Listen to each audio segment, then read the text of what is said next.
Welcome to our 28th Satsang here at the Kriya Yoga School. Today, Wednesday, January 8th, 2025. We are joined by our Kriya Yoga School member, Veronica. How you doing today, Veronica? Wonderful. Namaste. Happy to be here. Namaste. Jai Babaji. Happy to be here, too.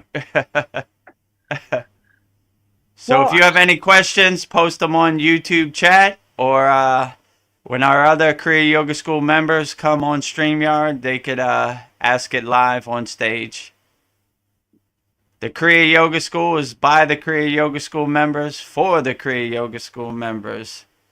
So if you have any questions about Kriya Yoga, you could email me, vedgurudev@gmail.com, or you could type it in the YouTube chat. We look forward to hearing from you. So without further ado, let's get started. What were you going to say, Veronica? Oh, here comes Paul. Namaste, Paul. Namaste. Maybe we need to take that banner banner off. It's blocking. Off his face. Let me find it. Oh, it's media assets. Okay. Yeah, media assets. Yeah, there you go. Namaste, Paul. How you doing today? Namaste. Namaste. Doing well. Trying to get my audio adjusted here. Just a minute. Okay, no problem. I like all your posts you posted on the Kriya Yoga School community. Very nice quotes. I do my best. Yeah, so that's from my my morning. I like to read some inspirational stuff every morning, and I like the Babaji quotes. So whatever I see there that like resonates with me, I like to share it with the group. Outstanding. Yeah. We appreciate your input and posts all the time. It helps uplift me too, because I like reading it and I say, oh yeah, that's a good point, Yeah. And I feel very guilty about missing the last Satsang. I'm like, I have like a very big desire to always be here. I'm like, man, I'm going to let Vedaguru Dev and Veronica down if I don't show up, so, but yeah, it was New Year's, and I did like, my daughter had a party here, and I did like indulge a little bit in some alcohol, and then it kind of like extended into the next day. And by the nighttime, I was just like, I just couldn't do it. Oh, it's all good. You never let us down, Paul. We understand that it's New Year, and you have family obligations, you have parties to go to and stuff. Sure. So that's probably why. Like I watched a little bit of it, and it was just YouTube plus Cristobal, but maybe that's why a lot of people didn't show up or whatnot. Yeah, it's okay. This one was a shorter one. It was 3 hours compared to our 5 hour and 30-minute one record. Yeah. That's still but it's long. Okay. We had a lot of good nuggets in there and insights, so it's always profound. Excellent. Yeah, I kind of. Oh, go ahead. No, you go. Oh, I was just gonna say I feel a little guilty at the end of the month. I have a job in Pebble Beach, so I'll be off for the week. So I feel guilty leaving Vedaguru Dev alone, but I have to go make money. Never feel guilty. Get that money. We'll be okay, and you can watch the Satsang back in the community. So it's okay. So you're gonna miss next week? Yeah, the last week, January 28th to February 3rd. So I'll be working at Pebble Beach at the golf course with all the celebrities. So nice. I don't know. It was a good opportunity, so I'm gonna take it. And so. I'll try to make the Satsang, but I can't make any promises. Right. Yeah, so I'm going to be in the Philippines from January. I leave here January 28th February 28th, and I come back March 28th. But oh wow. I'm going to attempt to it's online, so I think I can still do it from over there. So, and I will Yeah. be able to attend the classes as well. So that will be great. Great. Yeah. I'll So be I right had there over in your neck of the world, and maybe if I can convince my wife to come with me, we could like make a little trip to the Thailand and come visit you. That would be my dream. Because I'm right there. It's like it's not that far, but I don't know if that'll happen, but it's a possibility. So Yeah, the Philippines is like a 2-hour plane flight from Thailand, so it's close. yeah, that would be great. Yeah. So Yeah, you're oh, go welcome ahead. anytime, Paul. Yeah, Thank you. to come visit me in Thailand. That'd be great. Oh yeah. So I was watching Chad's video a couple days. Well, I watch all his videos, so but a couple days ago he had a soul trap video. So I have questions about this and a little story to tell. But as far as soul trap goes, very confusing because you hear all these stories about like near death experiences, and they have a good experiences, like people they love are there, and then they go into the tunnel of light or something like that.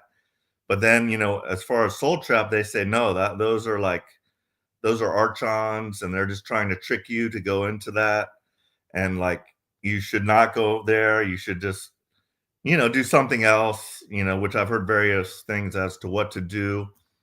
So I don't know if the two of you are familiar with David Wilcock, but he's pretty world famous, and his story is, they think he is the reincarnation of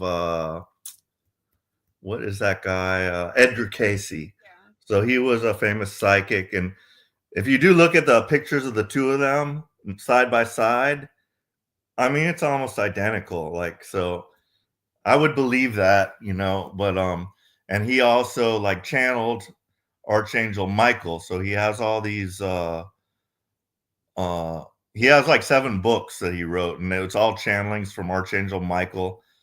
And so anyway, I watch his live stream every Sunday. He has a live stream, and it goes on just like the Satsang for like 5 hours. So I have nothing to do on Sunday, so I just sit there all day vegging out and watching his thing. And like in his opinion, there's going to be an ascension event.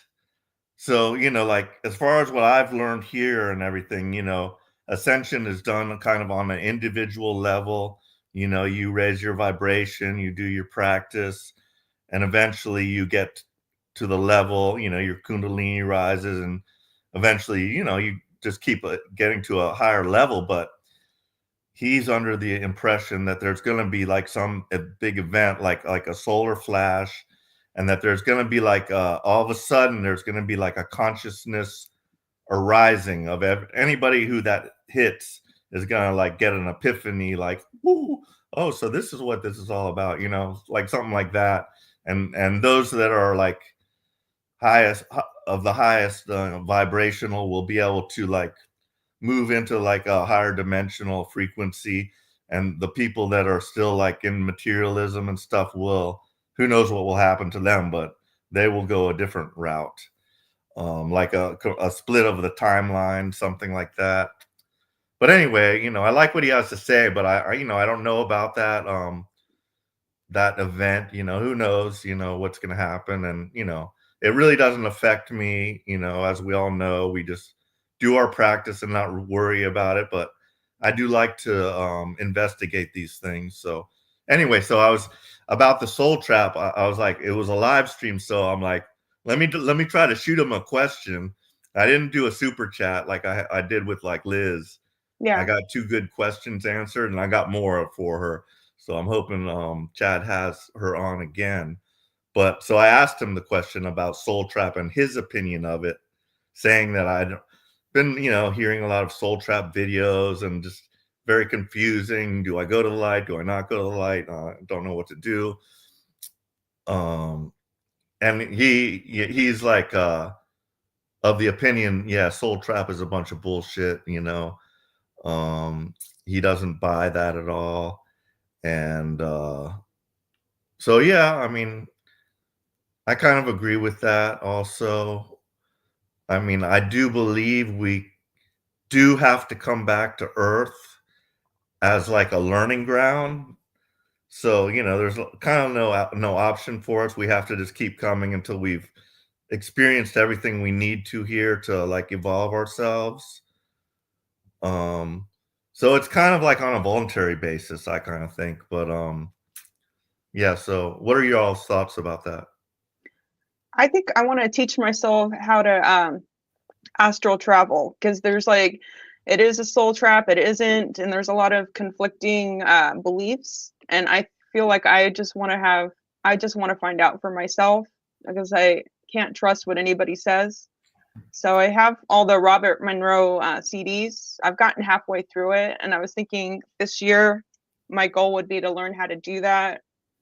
So, or go as far as I can meditating, but I just I need to know myself. I just can't believe what anybody's saying, and I would like to know what this place is, if it is a soul trick, or if this is a learning school, if my soul just keeps evolving and evolving and I keep going as far as I can, but it's hard to know what the truth is unless I have direct experience with it. So I don't know, that's what I'm thinking.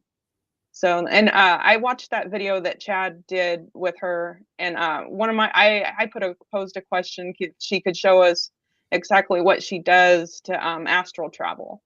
Yeah. So yeah, I feel like I just want to know. Yeah, I so don't that her video, you know, it's kind of grim, and like she said, you know, don't go into the light, don't believe it. And she said there was like, you know, like a Swiss cheese, there's like all these holes, and like you go into one of them holes and it's darkness, and like I'd be terrified to do that, you know. I just like died, don't know what the heck's going on, like, and here's like all these, you know, beautiful guides and stuff. They're saying, yeah, go to the light, and you know, I've heard everything is the light, and so that would be very terrifying, you know, to just do by yourself. All of a sudden, just no, I'm not going to go to the light. I'm just going to go into one of these cheese holes and go down that tube and like hope for the best. You know what I mean? I don't know if I could do that. Yeah.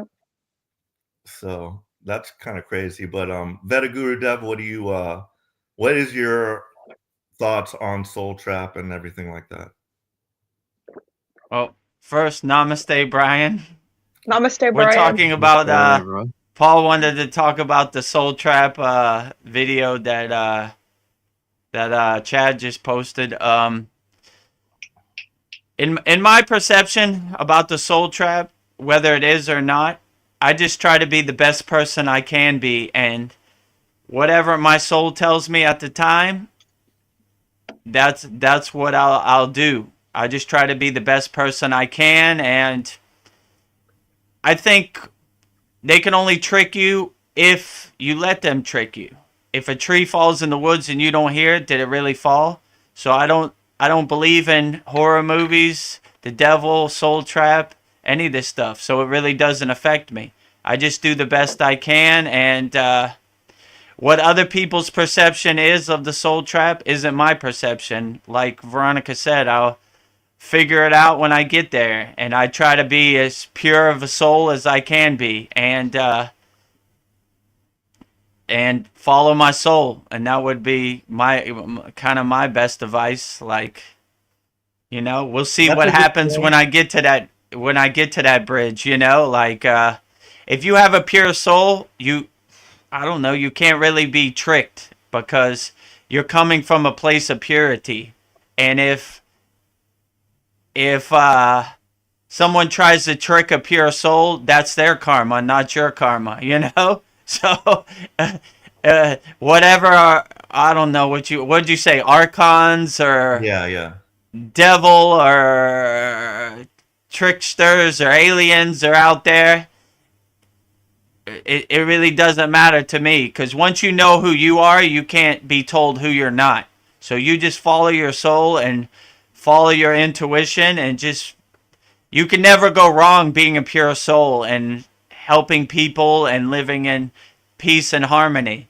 Like, if people want to trick you, that's their problem. But I choose not to play their game. Like, I just follow my soul, and if it feels bad, then it probably is bad. So I just do the best I can. But I don't really think about the soul trap too much, to be honest with you. Yeah. I just try to uplift my consciousness and my inner self as high as I can, and be the best person I can. And whatever journey this takes me on, then that's where I'll be, and I'll be the best person I can and try to radiate light as much as I can.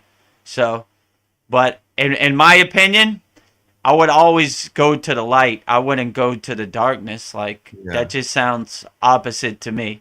You know, Right. I everything I do, I try to be the light in the darkness. You know, like they say in the Bible, yea, though I walk through the valley of death, I should fear no evil. So no matter how much darkness is around me, I'm always going to the light. And, you know, so I don't know. And That's my opinion, but yeah. That just made me think of something, and that something is, we're not supposed to dwell on the past or like worry about the future. So that's something in the true. future anyway. So, I'll worry about that when the time comes and I've left my body, and then I'll worry about that, right? Yeah, so like in yoga, they say we stay fixed in the present moment. The future is imagination, and the past is just memory. So we don't worry about any of that. We live in the present moment. So when that day comes, that would be the present moment, and I'll worry about it. But today, I'm trying to uplift myself as high as I can, and help as many people as I can, and be the best Kriya yogi I can. And I don't see how you could go wrong with that, in my opinion. Absolutely.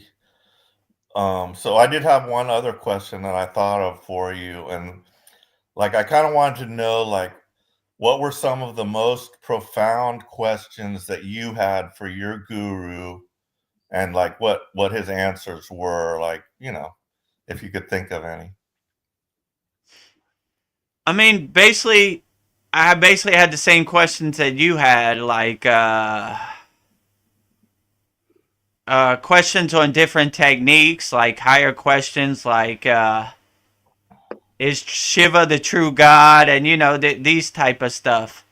And most of these Himalayan yogis, their answers are they say Mona is the best teacher, which means basically silence is the best teacher.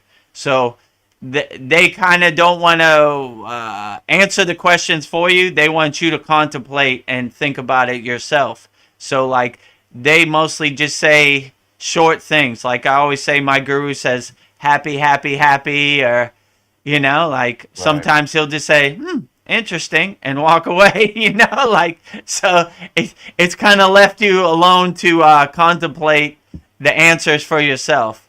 I asked my guru, let me think, I'll think of a good one. I asked my guru one time, like, how I know when I'm enlightened, and he said, when you don't have any more questions, and he walked away. So that basically sums it up. So like when you can answer all your own questions and you come from a place of knowing, then you don't really have any questions. So like it's up to you to get to that kind of knowing part when you don't have to answer questions.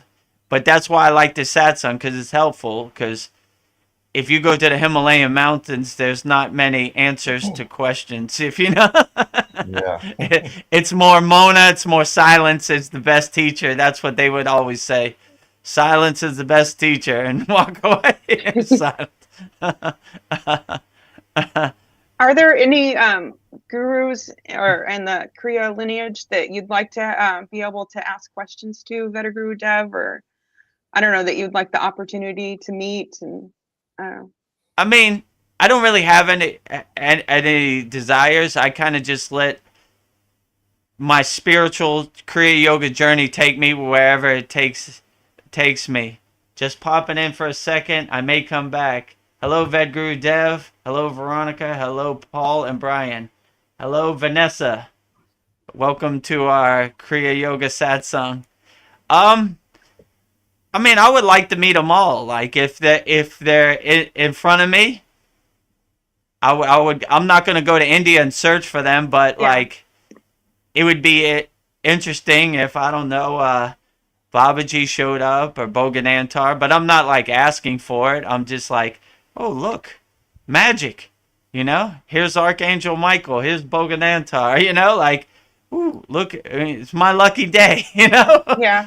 So I kind of wake up, how's Babaji going to surprise me today? And he kind of never lets me down. There's always something, you know? Like, so I would like to meet them all and thank them for all the wisdom and insights they had on the Kriya Yoga path. You know, they're, you know, the Babaji quotes are, like I post on our school every day, are very helpful and motivational. And these spiritual texts, you know, the voice of Babaji, Babaji and the 18 Siddhas, all Yogananda's books, Autobiography of a Yogi, The Holy Science. So all these Kriya Yogis, Lahiri Messiah, have all laid a great path. So I just, when I pray to any deities or any Kriya Yogis in our lineage, I just thank them for the job they've done, because they've done a great job. And they've laid the path over thousands of years and developed these kriyas and techniques and pranayama and asanas and meditations that have really been helpful and helped uplift people. So I kind of feel it's my duty to play it forward and help as many people on the Kriya Yoga path as I can.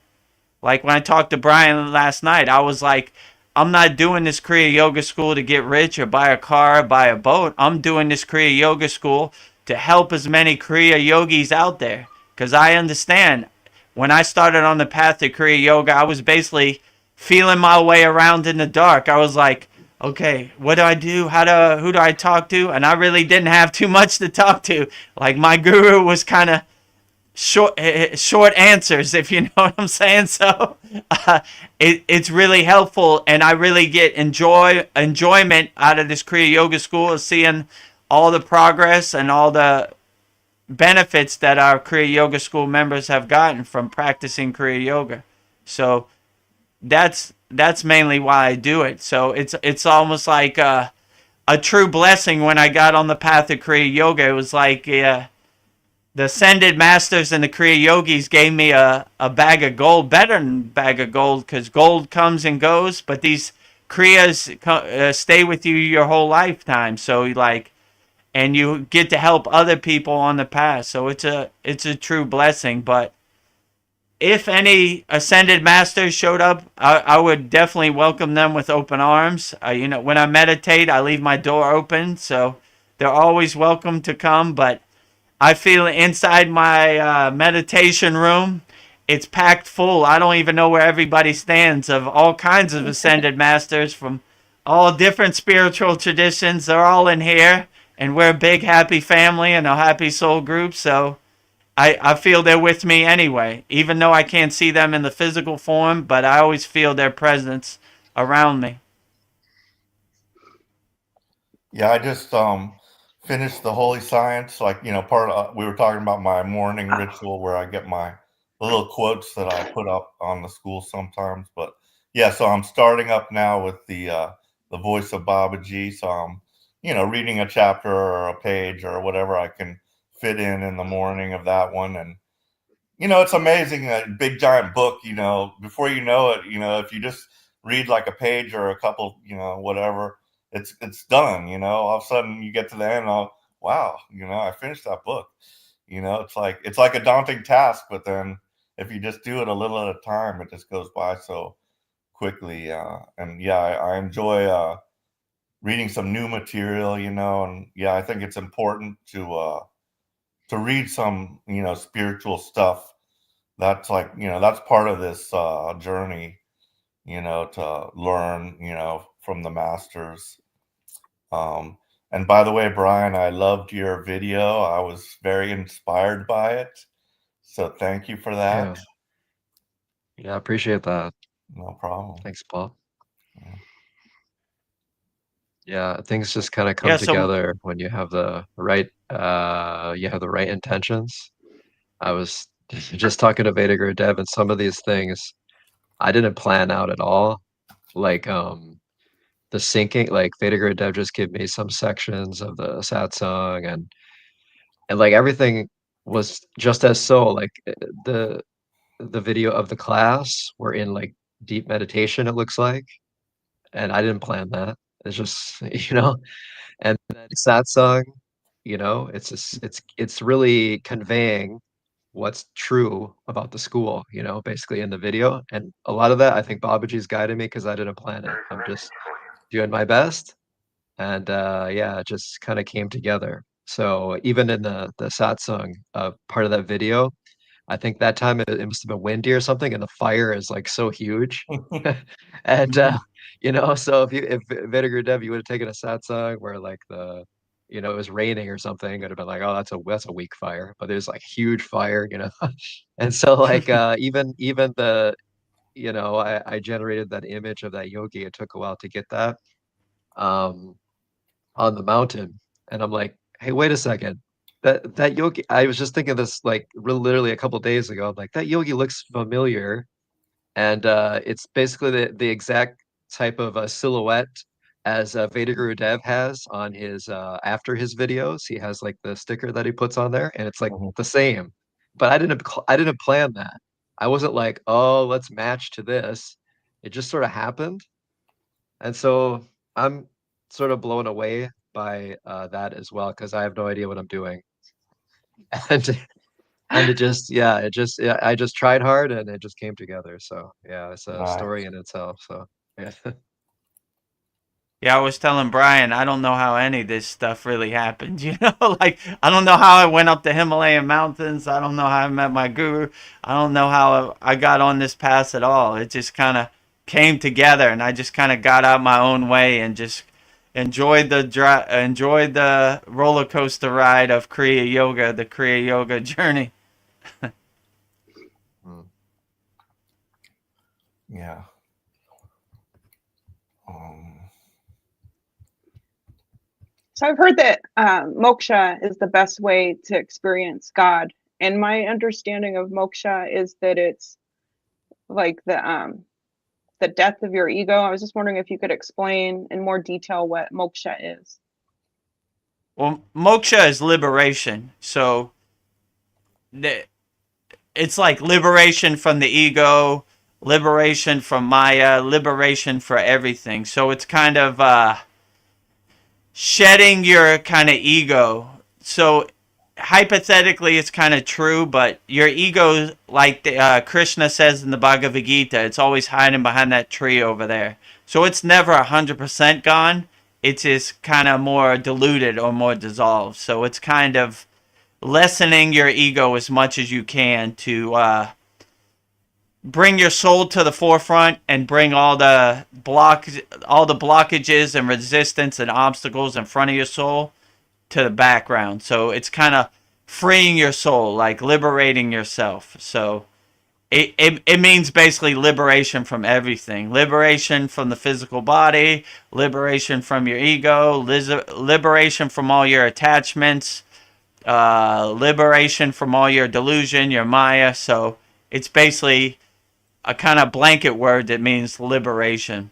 So it doesn't define one liberation, it's basically all the liberations. So they basically Yeah. say it like moksha is like shedding your clothes. You're taking off your ego, you're taking off your attachments, you're taking off your desires, you're taking off all your Maya delusion, all your materialism. So you're kind of shedding your clothes till you're naked. And the lake I went to, Satupan Lake, that's basically how they described. So Arjuna from the Bhagavad Gita, they say that lake he bathed in before he attained moksha, and he basically took off all his armor at that lake where I was at. It's called Satupan Lake in the Himalayan mountains, and he basically shed all his armor, which was a symbolism of shedding his ego, and just walked naked until he attained moksha in the snow. And that's how the story goes. So that's basically a visualization of him letting go of everything and just being liberated and attaining the oneness of the divine light of God, and recognizing that, like, I don't need any of this. All I need is the oneness, my inner divinity. Yeah. So, Yeah, I do. I think about freedom, and like just how great it would just feel just not to have any worries and just be joyous all the time, and you just don't worry about anything. You don't have to. And yeah, that would be the best feeling that I can imagine. And yeah, I read a lot, not a lot, but I did read some of the Gita and the story of Arjuna and Krishna, and how he was tasked with killing some of his like in-laws and stuff, and like he struggled with that. But God's, I guess God, Krishna told him, I don't know, you don't have to worry about that because one, it's all illusion, and you're not really killing anybody. But I can't remember exactly what the moral of that was. But it was a very good story. yeah, I think Krishna said it was his duty to, Yeah. his karma to fulfill. But yeah, that's a good book because it's basically like Arjuna asking questions to the incarnation of God. So, and Krishna had some good answers. Yeah. And I like what he said the most in the book. He talks about yoga, but he doesn't talk about it in the Western sense like asanas and postures. He talks about yoga, the supreme science, as more detachment, meditation, pranayama, this type of stuff. Bhakti, definitely bhakti, So, yeah, there's some good insights in that book. Yeah, it's good to use different words because we don't have that great of words in English, or if we have words in English, it already connects to some other sort of ideology. Since, like when you say freedom, I'm American, so I think like we're the best country in the world and we're free, you know? So so that's what that's connected to in my mind. So when you say moksha or something like that, or like a Nanda, it's like a greater spiritual freedom that I feel, yeah, with that word. And it doesn't the word freedom, anything is wrong with it. It's just we use these words too much, right, in our vocabulary and about like more mundane things, important but more mundane compared to the higher spiritual levels. And so, yeah, I think it's good that we have these other words that we can connect to because they're all describing the same thing, basically, is we want to be liberated, and that the Babaji invocation mantra, that's basically what that's about. So, if you want to experience or try to channel the energy of moksha, then try to learn that mantra and try to, and any mantra is the same, really. Every mantra is trying to, that's the goal. It's not a mental thing. It's like, I need to learn this. It's a moksha thing. I want to release this, right? I want to release everything. So I have direct connection with God. So that's what all the mantras are for, I feel anyways. Vetterguru Dev, Whitney Cutshaw has a question that she wants to know, what is this stream about exactly? If you could answer that. So this stream is our Kriya Yoga School Satsang. So our Kriya Yoga School is kriyayogamasterclass.com. And we just come in here and share and uplift each other and kind of hang out and talk about everything. So it doesn't really have any exact meaning. It's just whatever you want to talk about, whatever questions you have. It's a Kriya Yoga School community, so we talk about everything. Sometimes we talk about drones over New Jersey, and sometimes we talk about deeper subjects like moksha and inner self. So we're an open book here at the Kriya Yoga School. So whatever question you have, type it into the YouTube chat. And just a community uplifting each other, helping people out with their questions on the path. And what I want to talk about with Veronica right now is the fires in California that I just heard about it through social media or something, that Palisades had like some big fires and there's no water in the fire hydrants. And are you anywhere near there? Is that I am endangering you? Huh? 6 hours away from it. It is not affecting me. So that's I'm like Upper California. That's Lower California. Okay. Yeah. But Yeah. So before I got on the phone, before I got on the Satsang, my brother lives in Santa Monica, and I asked him about it. So he literally lives a mile down the street from that. Oh, So wow. he said, yeah, he said most of the places in Malibu have already burned down, like all the famous landmarks. And you know, Lake Shrine, Yogananda's place is in Pacific Palisades. So I asked him, is it still there? He says he doesn't know because they have it blocked off. Man. So hopefully Babaji takes care of Lake Shrine, the mecca for Kriya yogis in California. But yeah, it's not a good situation. Yeah. He said, what did he tell me? He said that so that's like a rich area, you know, Malibu, like the movie stars live on the ocean there. So he said in Pacific Palisades it was a traffic block and all these Mercedes were in the street and the fire trucks couldn't get through. So they took a bulldozer and just destroyed all those cars to make a path for the fire truck. I told him to send me a picture. So yeah, it's a difficult situation, and that happens all the time in like this area. You know, like lightning strikes or there's some fire, and it hasn't rained in like 6 months, so it's a difficult situation. But my brother lives right across from the Santa Monica Pier, so it's not there yet, but it's pretty close, like a mile down the street on what do they call that? PCH, Pacific Coast Highway. Yeah. Or it could have been a directed energy weapon. But who knows? yeah, I lived there in San Diego for a while. You know, my ship was based there, so I'm a little familiar with that part, the bottom part of California. And I went to Long Beach when I first reported to my ship. It was in the shipyards, which is in Long Beach. So I flew into LAX, and right when I got off the plane, I was confronted. Well, not maybe like somewhere in that airport, a Christian Scientist came up to me and he gave me L. Ron Hubbard's book about that, which I did read some of it. It's kind of interesting, but that's like a really big cult, and it's very weird. But yeah, so I was in a few places in California, and one time also during no, this was in Oregon. No, this was in Washington State.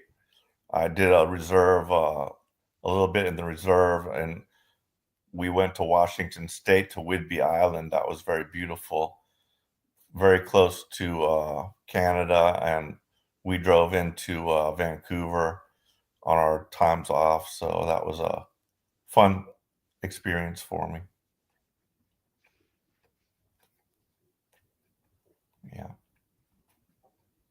Yeah. So when you were explaining what the song was about, Whitney, she said nice, super interesting.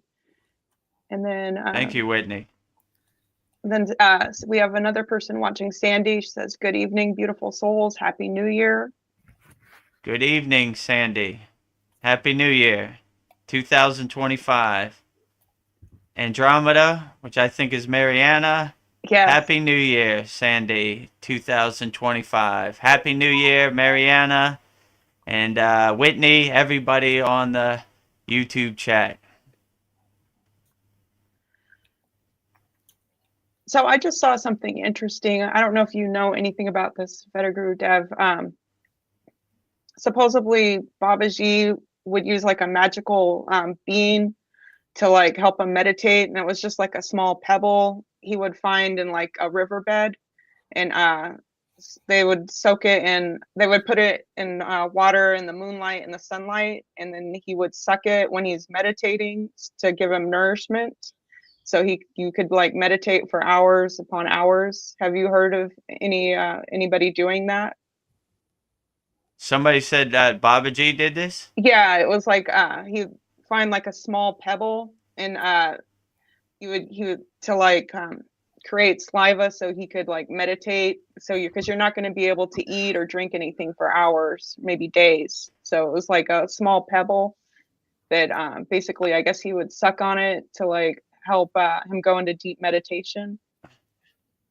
I mean, I would say in my perception, Babaji is beyond these little hacks or tricks, you know. Yeah. Like, That's like what I'm asking. I can't envision Babaji sucking on a pebble to meditate more. Yeah. He's already in Kriya Yoga. The first technique you learn is called Sudhi, which is detaching, letting go. So you wouldn't need anything to get you to a higher connection at a certain point. So an enlightened being, ascended master like Babaji, wouldn't need any kind of hacks or anything to get him in that state. He's just in the highest state of samadhi 24 hours a day. He's radiating samadhi. So it's almost like a pebble or something would distract him off his state, because he wouldn't need anything to help him get in meditation, because he's walking meditation. He's a walking temple. So like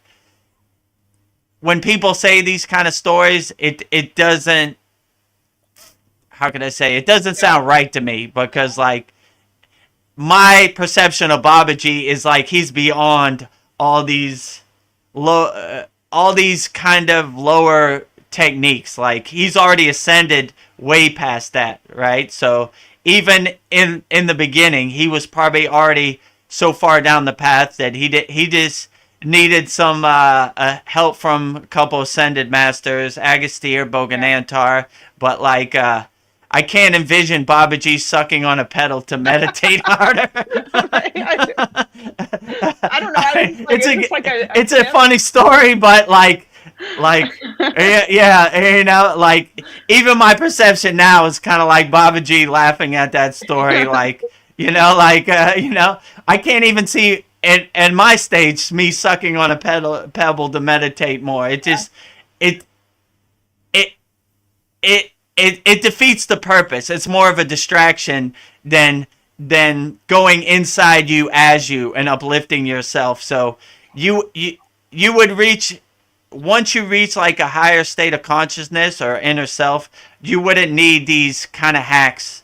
Like even now, like right now, I don't need Sudhi to go into meditation. It's almost like instant, right? So you wouldn't try to take yourself out of meditation to go back into meditation, if you know what I'm saying. Yeah. So like all these techniques are trying to get you in meditation. And the next question would be like, once I get to that state, I have a pebble in my mouth. What do I do with the pebble? Do I spit it out? Yeah. Because these techniques are trying to get you to the state. Once you're in the state, you gotta get rid of you gotta let go of the technique, or you gotta.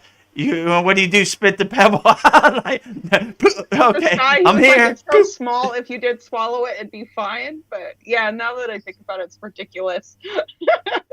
They have a lot of stuff I've seen recently, a lot of different YouTube videos. You know, you can animate things so easily now. And I haven't watched them, but I've seen different videos talking about Babaji. And I'm just immediately like, nah, you don't get it. Yeah, that's so what I even say, even like- I don't even watch the video. I'm just nope. You know, I see the thumbnail. And yeah, when so I Veronica think, said about the pebble, I was like, I don't think so. You know, that doesn't sound like something Babaji would do, or even entertain for a half a second. You know? Yeah, it's silly because I thought I'd go to the source. If you actually do this, you know that the more you do it, the less it's about the technique. and the more it is Right. just about, you know, purely connecting with God. So it's silly to think Babaji needs this pebble to, you know, get to that state, because the more advanced you are, the less you do. The less you're going to Right. be concerned about techniques. The less you're going to want to talk about techniques. The less you're going to want to learn more techniques. You don't need techniques. The reason for the technique is to get you to that state. So if you're already at that state, like Vedaguru said, he's completely self-realized. He is like the incarnation of God, you could say. He's channeling all of God, all of Shiva. He's the avatar of Shiva. So it's absurd to say that he needs to use this pebble, because he can literally, he's a walking he's a walking realization of God. So he doesn't need to do True. anything. He doesn't even need to go into full lotus. He's walking, he's in that state all the time. So Maybe yeah, this I was True. would say before like he ascended. I don't know. It was just a story. but I would say that all this, most of what you see, rightly so, because it's a ego world, is just projection. So I like discern like clearly that's just, you know, projection of people. They're trying to look like they're sophisticated in yoga and that they know about this secret story about Babaji, and how they can Mm. be more, seem more important to the world, and I know the secret technique of the pebble. And but Mm. if you can just see through that, it's ridiculous. So yeah, I'll in my send I'll send you opinion. the video, Vedaguru, Deb. You can tell me what you think. All right, post it on our school Yeah. community so I could see it. But yeah, that was my first intuition. Like, Babaji doesn't need. He's a walking fountainhead, a pointer of the highest samadhi. So he doesn't need anything to get him in samadhi. He is samadhi. He is samadhi. So like, yeah. So I mean, even me at my stage, I wouldn't put a pebble in my mouth. And these are little, I don't know. Like Brian said, a lot of people try to say like you should do this or you should do that, and when you just step back from the TV and you kind of look how ridiculous it is, like like I don't know, like that wouldn't help. I'm trying to get in a state of calmness and stillness, so sucking on a small pebble is not achieving that Yeah. goal. Yeah. You don't add more things to get to God. You Yeah. take Right. away more things to get to God. You True. know, so if you're adding all these weird things like that, it's not helping you, you know. So Although And what Brian said. I do like Oh, go ahead. to, sorry, you like to suck on a pebble? No. no, Oh, sorry. but Okay. I do like, My I've got bad. my altar, so I do like to have my Yeah. candle. I have some crystals. I have a plant. I've got pictures. So in that sense, you could say those are permission slips, but it helps me cultivate devotion. Maybe not the pebble, but these other things, do help to cultivate, the devotion that I need to embrace. Yeah, Yeah, well, but that that's seems more different. legitimate Like, though. Yeah. yeah, Yeah, that's go what I'm ahead. saying. Like, that's more legitimate. When Yeah. you're lighting a candle, you're internalizing the divine flame inside you as you. You are the flame and the flame is you. So like that's what like all these yogic practices, the yagna and like jyoti means the divine light. Like so you're seeing the light inside you as you. So the symbolism is different. So like yeah, and when you have pictures and crystals or whatever you have to enhance it, it's more representing the divine connection. Like you see yourself, it's like a mirror. You see yourself in whatever deity picture you have as you. So you're not like it's not dualism, it's more oneness, right? You see yourself as a flame, you see yourself as the picture of Babaji. Like I said, I am Babaji and Babaji is me. I am the flame is me. So it's more symbolizing the oneness. Yeah, when Veronica, when you were starting to tell that story, I was thinking that you were gonna say that Babaji was doing Tritak on the pebble, because that I could understand. You know, Yeah. you merge your entire consciousness with something that seems completely insignificant, but you know that insignificant looking pebble is infinity. So if you were to True. do track and focus a bindu point on a pebble, that would be completely different. That would be That would be legitimate. better. That would be you merging into the Right. pebble and you becoming one with it, becoming basically embracing all the parts of God, even parts that look like they're separate completely and insignificant completely. So that's where I thought you were going with that, but No, he said but yeah, I he mean, just sucked do on the it. practice. Yeah, never mind. Just suck it. Yeah. Suck it. No, but that sounds What is this? better just to DMX. like focus. I am the pebble. Yeah, that would be better. Yeah. But yeah, but you just do the practices and then it's more clear, you know. If you just talk about it and you have different ideas, the mind is usually consumed mostly with ego. So, you know, you'll have many ideas, but most of them are, you know, sort of ego based. So, yeah. So I was watching another of Chad's videos, this his latest one about why he would not jump out of an airplane. And I'm of a like mind. Like I see no point in jumping out of an airplane, and plus I'm afraid of heights, kind of, but then on the other hand, I was thinking, I would do it if it was like part of my job in the military or something like that.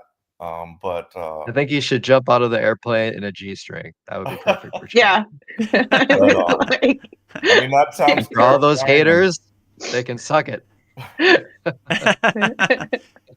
what I was Wait, thinking about it was that it would kind of be a test of faith, because if you really have trust that, nothing, you're being taken care of, nothing's going to happen when I jump out of that plane, it's a test of faith. And I'm just like, I don't know. It would be very hard for me to just jump out of a plane. I have to admit it. And it just kind of brings to mind some of those stories, like the one where that guy jumped off the cliff. I mean, he fell to his death, but the Babaji story, but right. and it kind of when Indiana Jones like stepped off the little thing, there was like a glass kind of see-through bridge there, but he had to take that step and step onto it, not knowing if there was something there or not. So yeah, kind of a test of faith. Would any of you jump out of an airplane? I was just gonna say that there's something more difficult than jumping out of an airplane, and that's facing your ego and liberating yourself from it. It's more Mm, difficult than jumping out of an airplane. Oh yeah, So it might seem like it's not, but yeah, jumping out of an airplane, people can get used to that, you know? Tom sure. Cruise does all kind of stunts, he's used to it. It's not a big deal. It's a walk in the park. But actually facing your ego, that's way more difficult. So I would say like people can build it up. It's this great thing. I can jump out of an airplane. No, you have a parachute. So what? You know, it's not that impressive. Nothing's that impressive if you understand the magnitude of like the yoga journey of true yoga, of meditation, of connecting to God. Like that's way more of a transformative journey. And it is a good test, like, you know, to your fear, to let go of your fear to jump out of an airplane. But I still would say that it's not close to facing your ego because that's facing your deepest core of your ego identity and getting rid of it and connecting to the only thing that's true. That's what we're here for, you mm, know? So for me, I would say like Vinegar Dev, you said before, like I could swim with sharks to prove something, but why? It's just an ego game, you know? I don't need to jump out of an true. airplane to prove to myself anything. Just challenging yourself with your ego every day is enough challenge, I think. So I mean, maybe for someone that will come up in your life where you have that opportunity and maybe that's appropriate for you to jump out of an airplane, but I think for most people it's not really necessary. So it's yeah, moot point, I think. Yeah, well put, Brian. I would just say the biggest leap of faith is just waking up with a smile on your face and just going through the day happy as blissful. This is way more difficult in this Maya delusional world to be the light in darkness than jump out of an airplane. And who are you proving something to? you don't need to prove anything to anybody by jumping out of an airplane. The biggest leap of faith would just be a pure soul all day, every day, waking up. And you wouldn't have to go anywhere and do anything. Like, you don't have to go anywhere and do anything. Just wake up with a smile on your face. And no matter what obstacles or roadblocks or blockages, or it's a war zone out there. So instead of proving to yourself by jumping out of a plane, just walk through life and be the happiest, most compassionate, kind person you can. That is the biggest leap of faith, because it's a true test for a yogi out there every day to wake up with a smile on your face. There's so many distractions. There's so many narratives that are trying to get in your brain and dance around, and the monkey mind is jumping from tree to tree and mental clatter. So just wake up with a smile on your face and be the best yogi you can every day. That is a real leap of faith, I would say. That is the true test for a yogi, because it's a true war zone out there. So I wouldn't add some extra excitement, jumping off a mountain, parachute, any of this. I would just wake up with a smile on your face. That's the true test of the yogi, because there's many things that they try to get you to a more fear vibration, but staying in a higher blissful ananda meditation and vibration, that's the true test. Because it's difficult out here for a yogi. I know in my case, I'm like, man, I miss my cave in the Himalayan mountains, but it's a true war zone out here. And I live in Thailand, where Brian lives. It's like motorcycles going this way, all the wrong ways, this way, that way. It's a true war zone. So you got to have your head on a swivel all the time, but you just gotta laugh about it too. Like, good one. You almost got me, Not gonna turn my smile into a frown. I'm gonna keep it smiling no matter what, Get my popcorn and laugh at this crazy Maya delusional world. But it's a test. For every day is a test as a yogi. That's what my guru always used to say. So I kind of put up my Kavacham shield mantra before I go out into the world and say, here it comes, Get ready. But I'm not going to let it break my smile or my happiness or my love or compassion. I'm just going to be the best yogi I can be, whatever happens in the external Maya delusional world. And you realize you can't control it anyway. So it's going to be what it's going to be. And if you try to control it, you're kind of wasting your time. You control what you control, and you're the king of your castle. So you control yourself. You're sovereign inside yourself as yourself. So what happens in the Maya delusional world outside you, you just get your popcorn and watch the movie and laugh at it like the comedy Seinfeld it is. Like, look at Kramer today. That's pretty funny, Oh, what's this mailman Norm talking about today? He's a funny guy, Like, you just kind of begin to laugh at it all like the joke it is. Like, I'm not going to attach myself to this or go down this rabbit hole. It is what it is. Clouds passing in the sky around your divine mountain. The wind passes your mountain, but it doesn't shake your mountain at all. It's just clouds and wind passing rain off your mountain.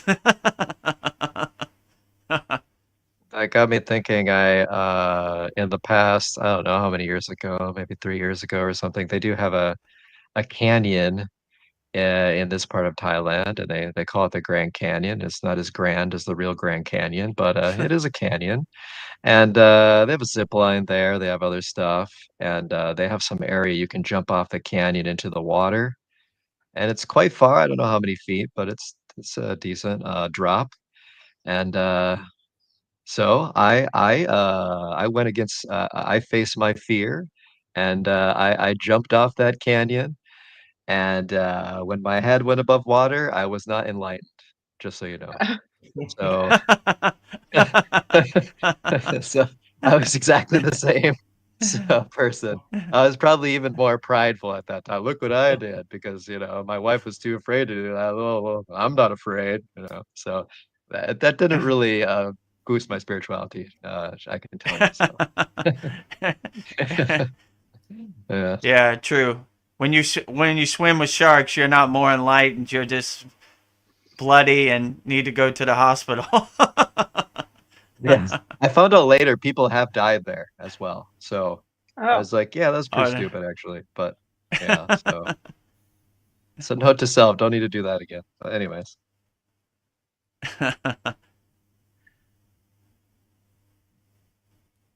yeah, maybe like these extreme sports, I think maybe they're just a distraction, so you don't have to like face yourself, face your ego. I don't know. Yeah, you're Like, becoming your ego even more, you know, like yes, look yeah, what I can do, right? Like look what I can achieve, you know. I guess at some level, maybe you want to prove to yourself that you're great, but I don't know. The greatness should be like inside, not outside, you know? true. It's like the greatness that's the real greatness, it's not loud. It's not like, hey, look at me. Check that out. You see that move? It's like it's completely quiet. You can't hear it. You can't perceive it. That's like deep meditation. That's the power. That's the real greatness. So if they're trying to flaunt themselves and show their skills that much, it's kind of, yeah, I don't know. I mean, if you play a sport and, that gets you in a good present state, that's okay. But yeah, so I think a lot of these are just ego plays, a lot of these sports, and yeah. yeah, so the competition, you know, like I since I started meditating more and doing the practices, I'm a lot less competitive, right? Because competition is like you're playing into the ego of separation completely, you know? And like if you watch a game and you're rooting for one team, you're always in an ego state because you're like saying, I want this result, not this result. And you're just Mm, separating yourself the entire time, as opposed to maybe like you're just watching a sport for fun and you don't care who wins. And you're just like, oh, this is interesting. And this is that's cool how they can move like that. And then you can actually be in present state and be in peace. But like when you're trying to project something like will some team to win, you're on their side or whatever, and that's when you like get lost in the ego. So Yeah. like I used to like identify, with my teams from well, mostly like the Minnesota basketball team, the Timberwolves, right? And I would say we won. And then Yeah. after I started doing yoga, I said the Timberwolves won to my wife. And she's like, "What do you mean we?" I'm like, no. Hey. So, so it just sort of like clicked like yeah, that's their game and it's fun to watch sometimes, but it's an ego thing, and I don't need to like attach myself to that. So yeah. I was just Yeah, and thinking. you begin to realize like happiness is inside you as you. So you don't need to do the things that you think make you happy because once you have happiness inside you as you, like in our class we have the meditation to go into your happy place where you can just close your eyes and go to your happy place. So you don't need to jump out of an airplane to make you more happy because you know you're happy inside you as you. And you begin to realize happiness is internal, not external. So, like, when you're looking for happiness external, it's like a temporary band aid for your real happiness. But when you enhance and cultivate your internal happiness, that's when you really achieve true happiness. And that's when they can't separate you from your money either, because they're always trying to sell you happiness outside you, but when you realize you have happiness, you realize they're trying to sell you something that they don't have. Like, buy this iPhone 16, it'll make you more happier. No, I'm happy already inside me as me. We can't get no money from this guy. No. They're trying to sell you happiness, but they don't even have happiness. Only you have your happiness. So if you could cultivate your happiness inside you as you, then that's really powerful. They're just all selling you the hamster wheel, basically. True. Come on, jump on the hamster wheel for this Yeah. reason. How about this reason? What about this reason? And I'm like, Right. my deepest part of me is like, nah, I'm not going on that. I'm not going on that hamster wheel. No, I'm not going to go there again. No, thank you. No, thank Yeah. you. It's like a different form. Like, oh, this hamster wheel, this is a more glorious hamster wheel. This one has this feature. This one's going to make you feel like this. Nah, I don't need it. I'm good. So just deny that. Just deny everything and just go into yourself. It's all an illusion. And before, Paul, you talk about the soul trap. I'm over that sort of thing, but it's like the trap is you, you know? And and the people in the soul trap, if you follow that, you just realize there's nothing outside of you. So when you say there's a soul trap, that's your own ego consciousness that's doing the trapping. So there's nothing separated, after you die, oh, there's this, I can go here, I can go, it's all you. There's nowhere to go, you know? So I think that's everything is very simplified if you realize it's all you.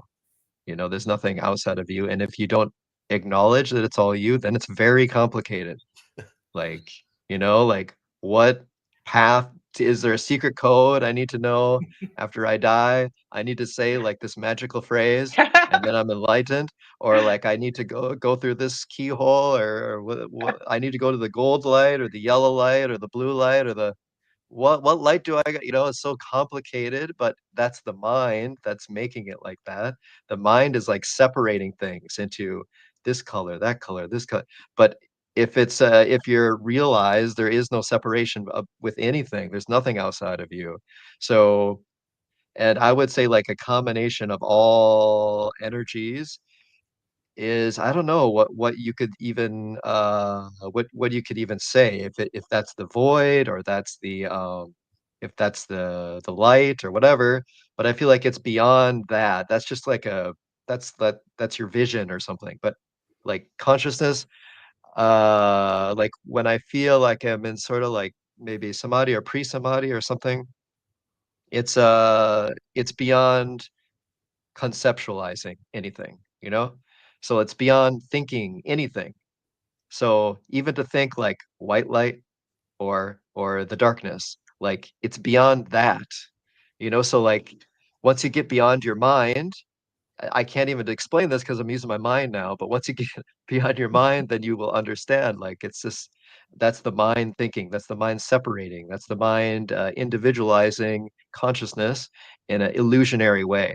So if you just let that go and just let's just do more work and connect to God more, then it's just much more simple. It doesn't need to be complicated. And the people that keep talking about the soul trap, they're making it way too complicated. It's like, and I think their egos are doing it because they don't want to face their ego. You know, the ego can hide in the soul trap community, and it can hide in all sort of spiritual communities, and it likes to do that, right? Because it's a very good cover for it, right? If the ego can see, if can get people to believe that this is spirituality and this is liberation, when it's the exact opposite, that's the perfect Mm. situation for the ego, right? So that's where it can thrive, is when you think you're liberated, but you actually are not at all liberated, right? Because it doesn't matter what your mental fixation is, if it's soul trap, if it's another religion or whatever, another dogma, um, it doesn't matter. In the same way, you could be in any religion or any sort of thinking, and if you just truly connect to God, it doesn't matter either. So I think like people need to understand that it's about shedding your ego, not building it, and Mm. forming your ego around a certain movement or ideology, mental sort of ideology, fixation, theory, something like that. When you do that, it limits you, right? A god, was it a god defined Defined, is a god I confined. confined, confined. right? Yeah. Right? So what you said, what your Veda Guru Dev said, and your guru, is like, yeah, that's true. So the mind, I think if everyone knows your limitation of the mind, like your mind is not everything. You don't need to believe everything that goes through your head, and the thoughts that go through your head. You can just view them from a deeper space. And then you don't need to Mm. get lost and think you are this great person or this horrible person or this whatever person or what, And then if you can let go of that, it's just it's a breath of fresh air, you don't have any pressure anymore, because like, oh, I have to build myself up as this great person, or I did so many good things or whatever. Like it's all an ego story. If you can just let go of the story, then it's like so simple, So simple, it'll just shatter your mind because there's nothing to think about anymore, you know? So Well said, sir. You're wise that's the beyond your rant. years. No, I'm not that young.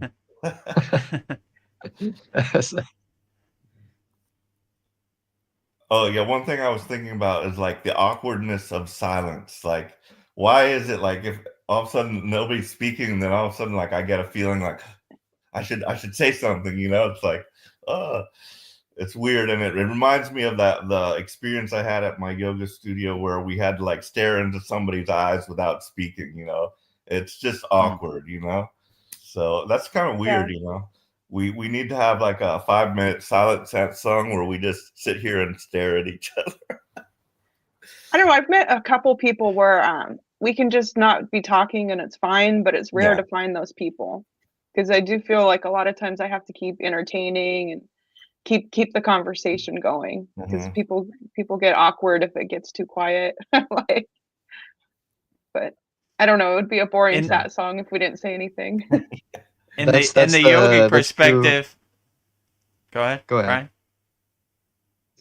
I was I gonna was say in just the gonna yogic perspective, they say silence is golden. Like I said, they say silence is the best teacher. So Mhm. one time I went on a Mona retreat, which was a week of silence. We didn't talk at all for a week. And that was some profound insights and contemplation. So, from a yogic perspective, there are many yogis that are called Mona yogis, which are silent yogis. They don't talk, so they don't even talk. And if you say something to them, they'll hold up their finger like, and you understand. Oh, he's in Mona, like he's in silence. He doesn't talk. So, from a yogic perspective, they cultivate silence the most because they say it's the best teacher. So it's unawkward to them the most because they like their silence the most. So like my guru, there's very few words. There's not too many words that need to be said. So he's not a Mona yogi, but there are many yogis that don't talk at all. So they would prefer to be in silence at all the time because they feel that's where the real inner work is being done and no distractions.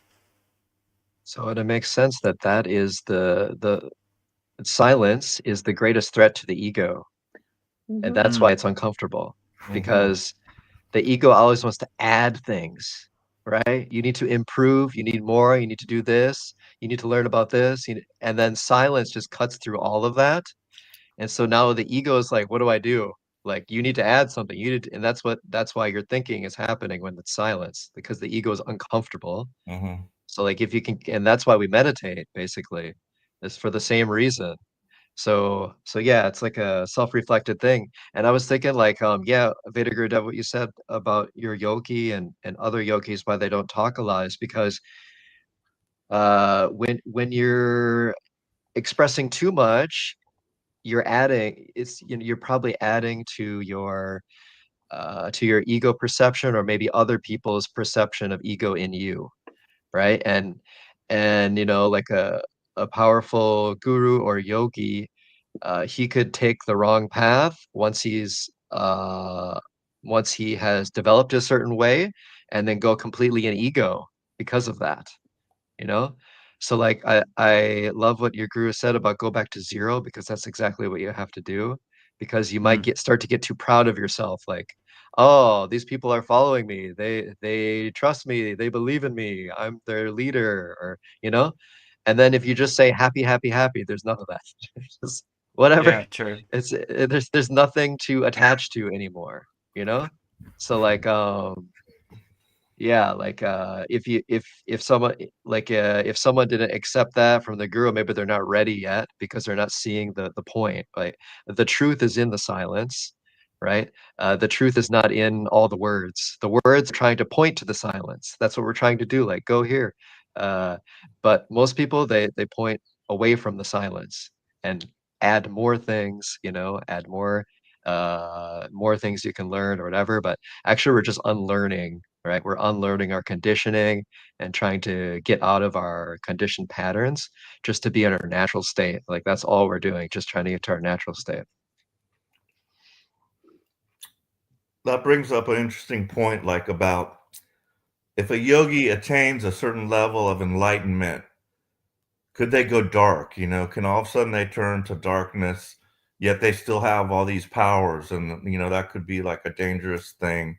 I'm thinking something like Star Wars, the Force, and you've got the both good and dark sides of the Force, because you mentioned something about a yogi going south or something. But that thought crossed my mind today for some reason.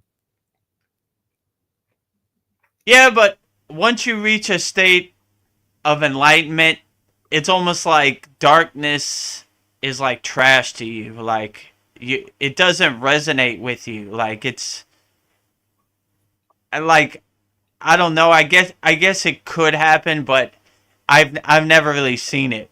You've done so much inner work to get you to this point that you don't want to go. You want to go forward. You don't want to go backwards. So like like when you've cultivated unconditional love and compassion, why would you want to hurt anybody? That would be you're in all these yogic techniques, you're trying to go from the root to the crown. So you're like overcoming all the lower chakras to reach the bridge of the spiritual chakras, right? The higher chakras from the heart up. So like why would you want to go down when you just all these techniques are bringing you up? So it's almost like graduating university and going back to kindergarten. Like you've already overcome that. You already saw the Wizard of Oz behind the curtain, right? There's nothing here. It's all junk. It's all trash that you already threw away. So like my guru said,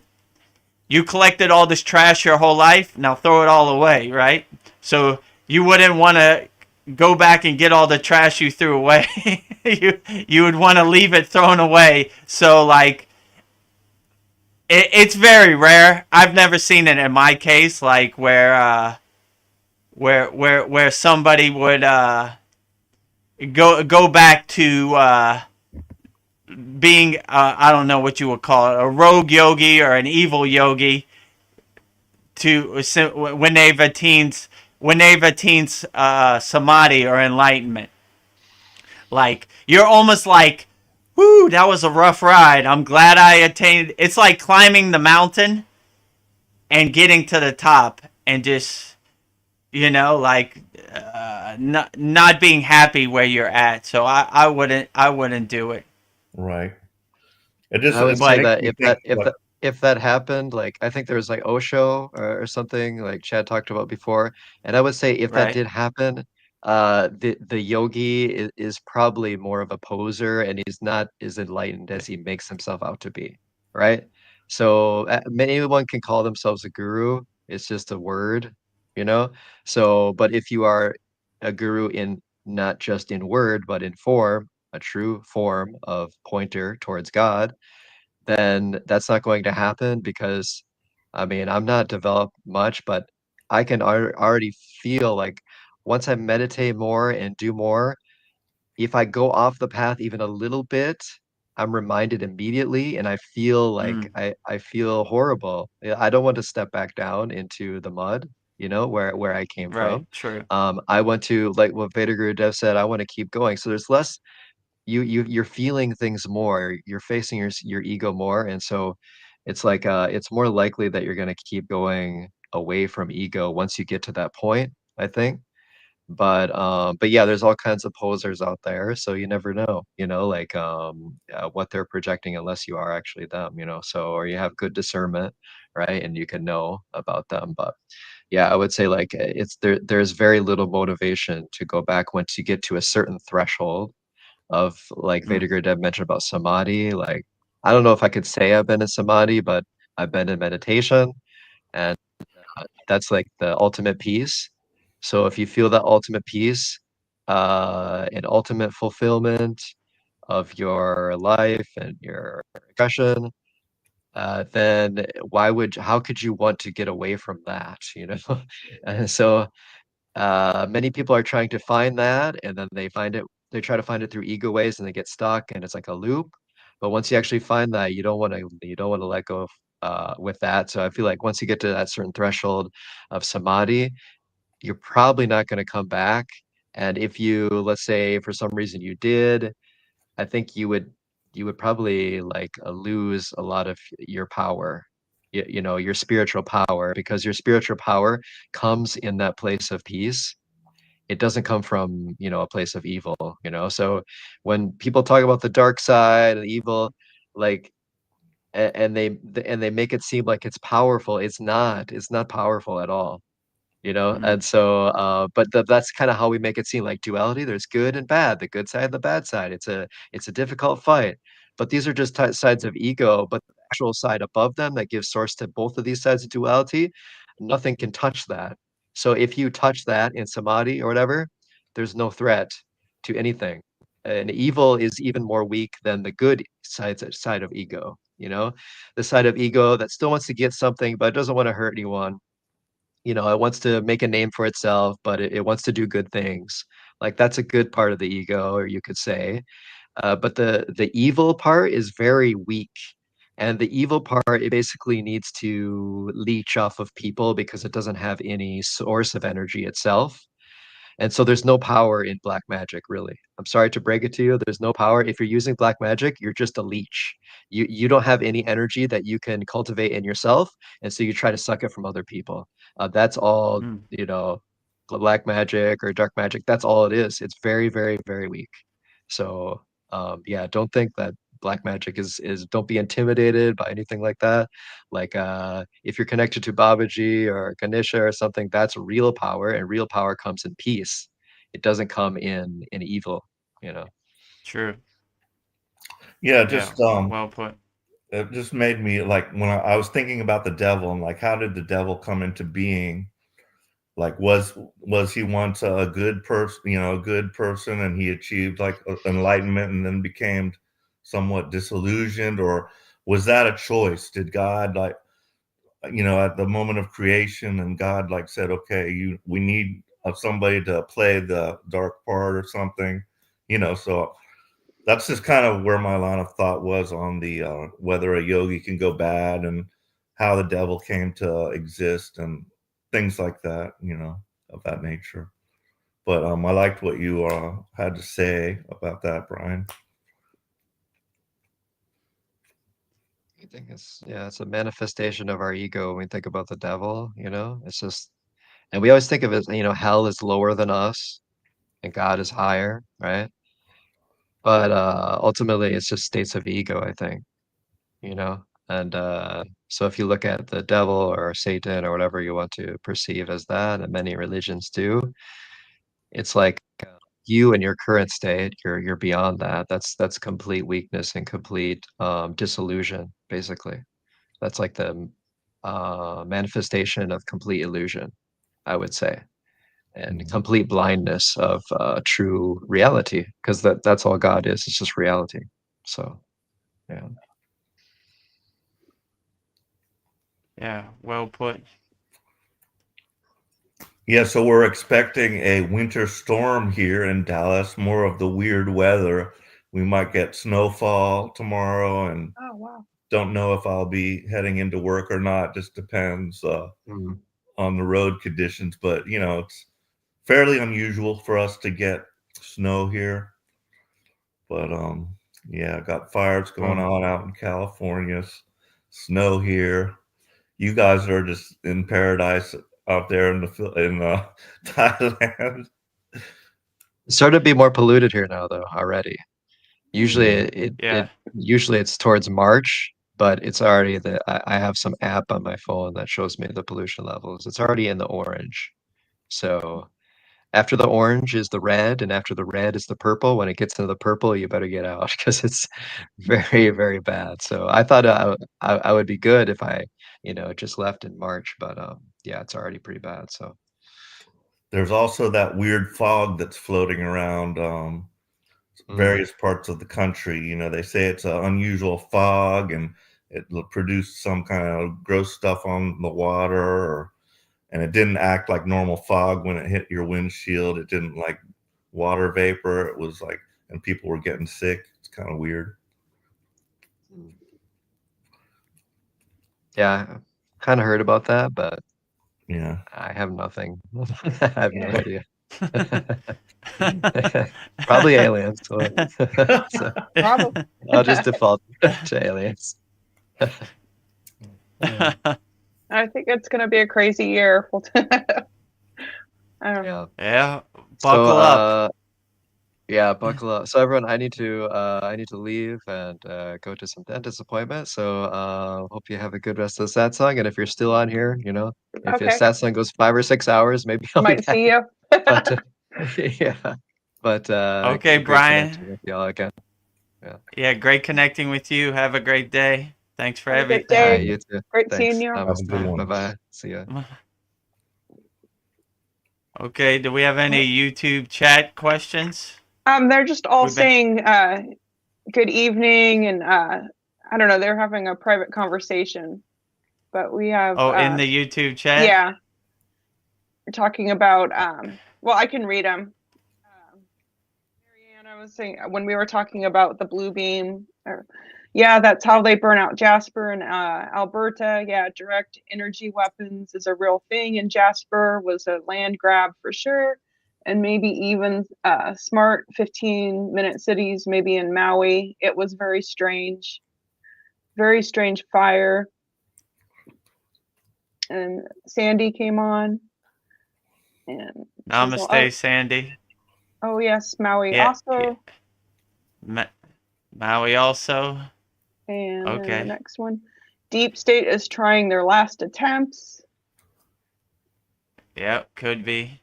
And then Mariana says maybe drones could evolve in a Project Bluebeam. Who knows? And then Matthew Whittington, sorry. Good evening. Good evening, Matthew Whittington. Okay, great. Well, if you have any questions, post them in the YouTube chat. Feel free. We're an open book. We'll answer as many questions as we can, wholeheartedly. Well,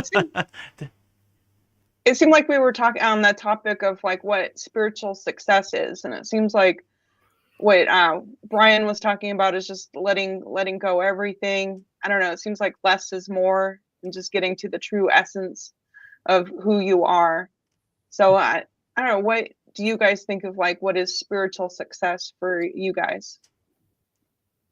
Yeah, I would say spiritual success is self-realization, vibrating on a higher frequency, just waking up happy every day. Just no matter what happens in the world, nothing shakes your state of stillness and calmness and happiness. You realize happiness is inside you as you, so you just are a walking glowing beam of happiness all the time. Like no matter what happens in the world, no matter what you see on the news, you just wake up with a smile on your face and say, nature is beautiful, the sun is beautiful, the air is beautiful, animals are beautiful, everything is beautiful, God is great, the source is great, Shiva, whatever you want to call the highest divinity is outstanding. So you just, spiritual success to me is just enjoying every moment like it's your last moment, and you just enjoy everything. You just become, in yoga, what they call a bogar, an enjoyer. You enjoy everything.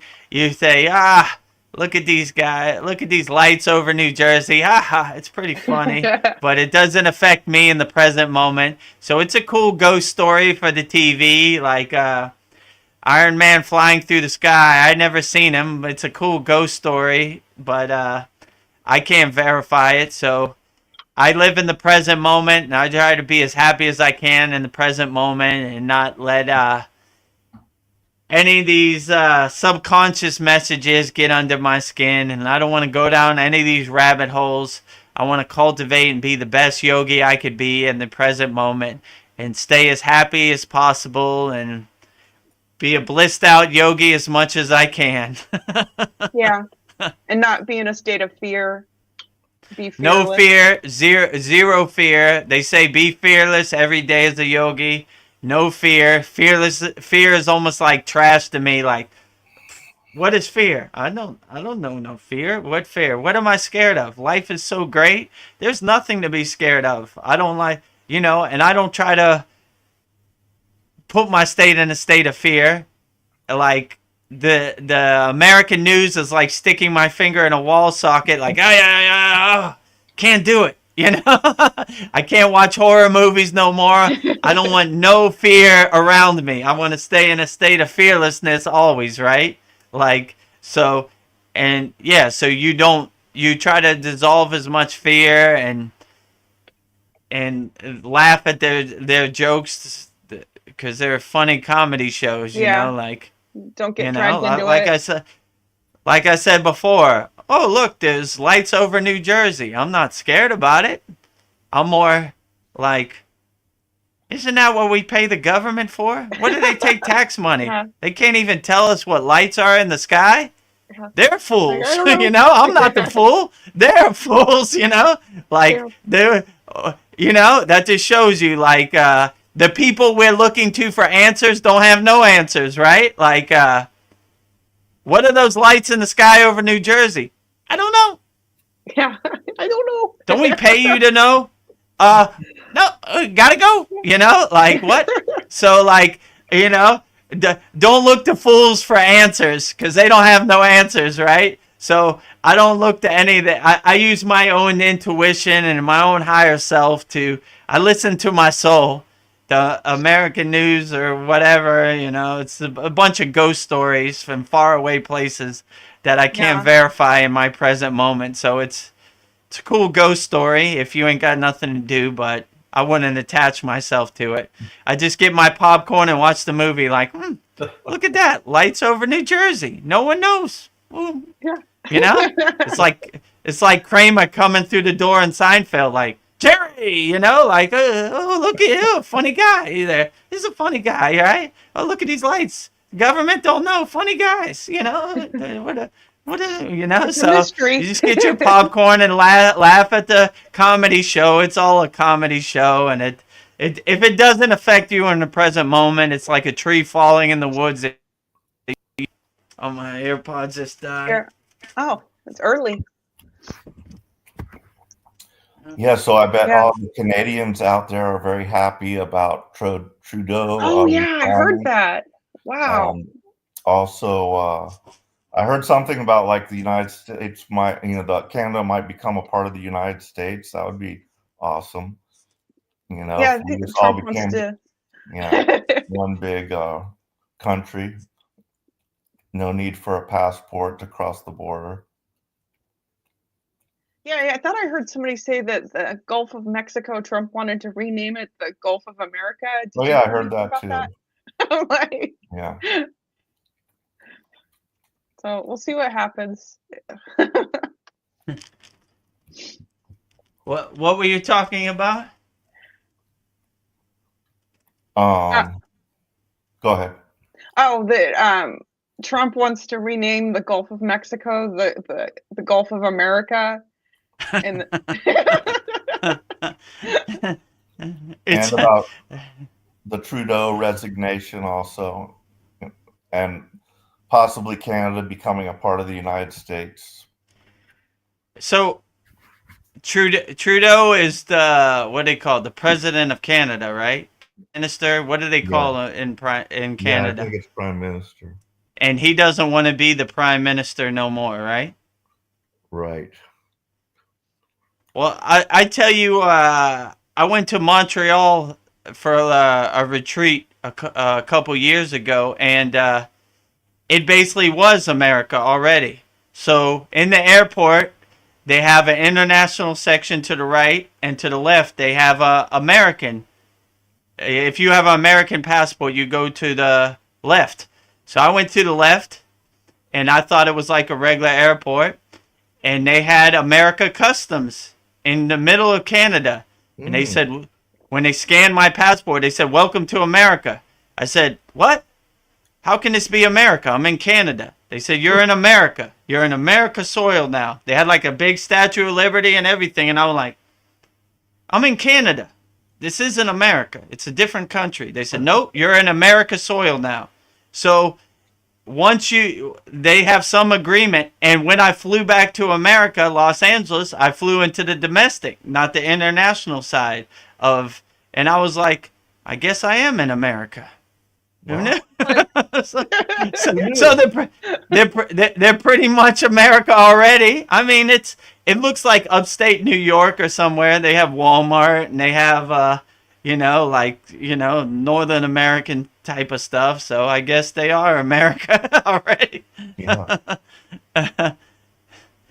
So Canada might become the 51st state of America. Says that Trudeau resigned, but there's no prosecution of him for all of the crimes and high treason he committed.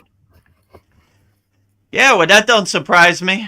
Like, what'd I do? I not do nothing. What happened? What? I don't remember that. Yeah. Like, what's this guy? Joe Biden? What'd my son do? He didn't do nothing. I pardon him. You will not be prosecuted for nothing. If a tree falls in the woods, we didn't hear it. So why would he resign if he didn't do anything? Yeah. Right? I don't know. Well, whatever. It don't surprise me. It's a comedy show. A couple years ago, I watched this movie. It was called, what was it called? Idiocracy. And it was like, have you seen that? Like, I love Costco. No, it's like the president of America is like a wrestler and he drives a monster truck. Oh yeah. And so I was like, man, this could never happen. But now I think it's like a documentary. See, they loved this garbage food that they would eat. Yeah, they put like Gatorade on the plants, and they couldn't understand why the plants were dying or something. So I was like, it was like a death match to see who would be the president or something. Yeah, it's just total craziness and chaos. Yeah, you could see it. I wanted to read Mariana's comment. She says she wouldn't mind becoming state of Alberta or merged with Montana. And then as long as we keep our rights and freedoms and rights and get the beat from U.S. Constitution, North America Confederation sounds good. Oh, so they, as long as they get the Constitution of America. Yeah. Yeah. Oh, yeah, okay, I guess. Welcome to America. You are now the 51st state. Canadians, right?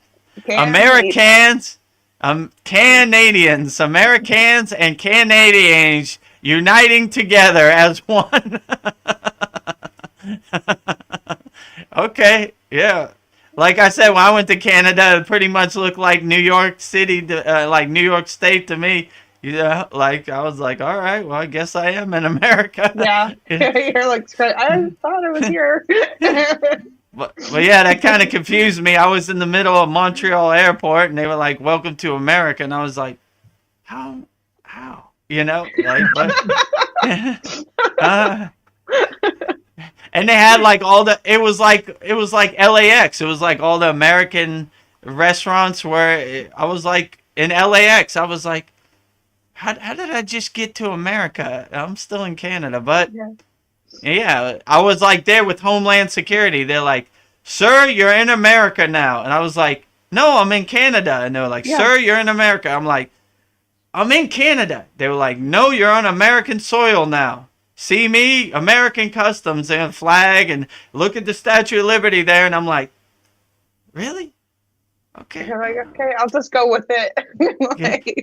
Keep moving. And then my friends were on the international side, so I wanted to go back to meet them, and they were like, "No, sir, you're in America. You cannot go back to Canada." And I was like, all right, I'm stuck in America. So I'm like texting him like, listen, I'm in America now, so I can't come see you. Like, but We're like waving at him. yeah, you couldn't even see them. It was a walled garden. It was on the other side of America. And Mariana says, "Get the best." So. Oh, the best of the Constitution. Yeah. Not beat. Yeah. Well, you're more than welcome. Canada is already America, so welcome to the land of the free, the home of the brave. What do you say? We the people in pursuit of happiness. Yeah. Yeah, I don't think Trudeau can even go out in public. They will tar and feather him. Yeah, he's not popular. How did he become so unpopular? What did he do? Like, I don't follow the news. Yeah, maybe Mariana can let us know. Yeah, she has boots on the ground in Canada, so she can tell me from a Canadian perspective what happened. Yeah. I didn't even know he resigned, but I live in my meditation samadhi bubble, so I don't know anything. You know, only way I knew it was fires in America because my brother told me the situation. I wouldn't even known if he didn't tell me. I wonder how many other political leaders are going to resign. I don't know. I think this is just the start. I don't know. I guess we'll get our popcorn and see what happens. Yeah, well, you know. We'll see. You know, I remember I saw like people in America were pounding like, if Trump wins, I'm moving to Canada. Now Canada would be America. Yeah, like, we're coming over. You can go to Mexico or wherever. But yeah, so I don't know. It's just pouting like, I don't know. Who knows? You know, like it's a funny comedy show. Like I said, I just get the popcorn and say, you know, like all this stuff. Like I don't know, sun over there, sun over here, two suns. Woo. Who knew? You know, interesting. Let me go outside. I only see one sun, but could be. I don't know. You know, but. You begin to realize that all these projections and all this stuff really doesn't affect you in the present moment. Now, if a flying saucer lands on your front lawn, then it affects you in the present moment. But if it doesn't, then these are all ghost stories that are people saying, you know, like, I don't know, what do you call it? Chicken Little. The world is falling, you know, go hide under your bed. But that's how these things work. They want you in a state of fear. If you're in a state of fearlessness, they can't control you because you don't care. Like, and hopefully during the C word, a lot of people woke up and were like, nah. When they say go right, I go left. You know, like these people don't have my best interest in mind. Like, you know, like they're just sending my tax dollars to a faraway place so they could steal it. I mean, if they send my tax dollars down the street, then you could drive there and verify it. We use your tax dollars feeding the homeless in Sacramento, California. All right, let me go see. Wait a minute. Don't check. You know? Yeah, how they there if you sent it? Oh, well, we got to send it to some faraway place. We sent your money to Greenland. They need freedom. You're like, what? You know? Because who's going to get on a plane to Greenland or Ukraine or wherever and verify? Nobody. So that's their playbook, you know? Separate you from your money, get you in a state of fear so they could buy a boat, whatever. You know? No thanks. You know? I just had a funny thought. I'm just looking at Babaji, and if he's like 2 years ahead, I wonder if he's just like bored. So bored. I already know. They're all. I kind of have that perception too. Like Babaji is like, you stupid idiots, what are you doing? You know, like wasting your time on nothingness. You know, so yeah, boring. You know, boring. You know, yeah, shooting each other. hurting each other, talking bad about each other, fighting each other. Boring. Haven't you learned anything over the last 2,000 years? Yeah. Boring. Yeah. Wake up, dummies. Wake up. Haven't we been here before? Right. Like, It's a new year. We're not going to do the same things we did last year. Haven't you learned anything from the reincarnation? yeah. Pivot and change course. What you did last year is not working this year. Change course. Be the better person you can be. Yeah. I don't know. You can see everybody going to a tailspin. Like, I know. Speaking of that, if you want to change course and change directions, free 7-day trial at the Kriya Yoga School. We'd love to have you. We're uplifting each other. We're helping all each other in the new year. So no pressure. Try it out. Yeah. We have a beautiful community where we uplift each other and talk to each other. And we have a sanctuary from the crazy Maya, a delusional world out here. We have a nice bubble and walled garden where we could all uplift each other. So love to have you. Anybody who's watching this, kriyayogamasterclass.com. So is Brian's new video on the public website? Yeah, it's on the About Us page on the Kriya Yoga School, but it's public, so everybody can see it. Okay. So anybody that goes to kriyayogamasterclass.com forwards to the About Us page on the school. So they would see Brian's video first on the About Us page. Yeah, that was very motivational. I really loved it. It was beautiful. Yeah, it's great. Yeah, I've been making it a point to like meditate every day. So, and I've been noticing that I feel really calm throughout the day. And I don't know, people like go out of their way to help me. Like if I'm working on a project, they're like, let me help you. And I have no idea if I'm meditating right. I just kind of like give myself 10 minutes to like be quiet and just breathe in and out. So I don't know, I must be doing something right because it seems like I'm calmer and happier and people seem to want to be around me. And like, if I'm doing a project, they'll like come and help me. Like the other day, I don't know, for some reason, I'm always given like the hard projects at work. It's usually the vegan dishes. And I was making vegan croquettes. It's basically like risotto rice with seitan mixed in, and then you put it into little balls. So I had to do 600 of them, and the dishwasher was like, let me help you make those. And then another girl was like, let me help you ball these up.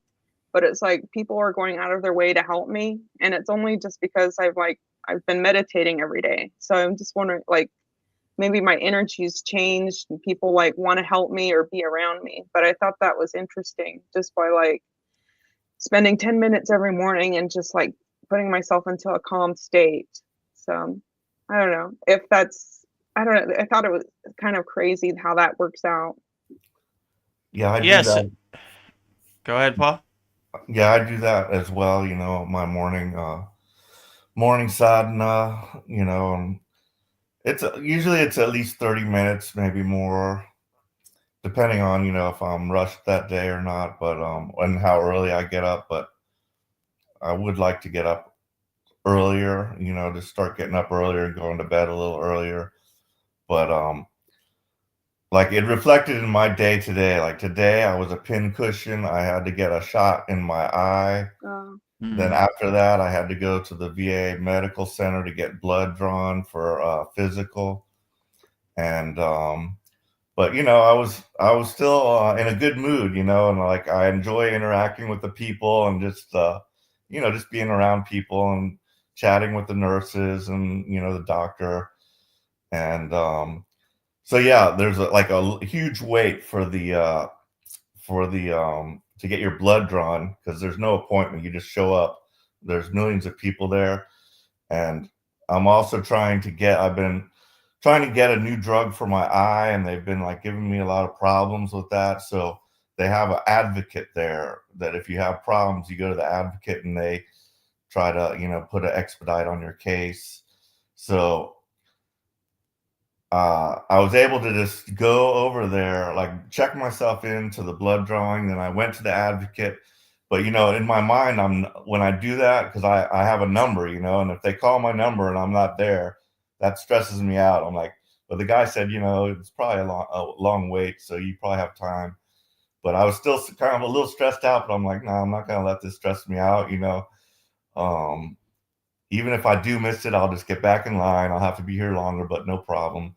But as it turned out, I got back there and like they were calling like the number right before me. So like I walked right back in there like at the perfect time where I was able to get everything I needed to do done, you know, perfectly.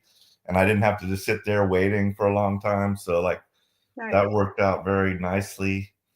And getting ready to go on this trip, and I needed a suitcase, and I found a suitcase.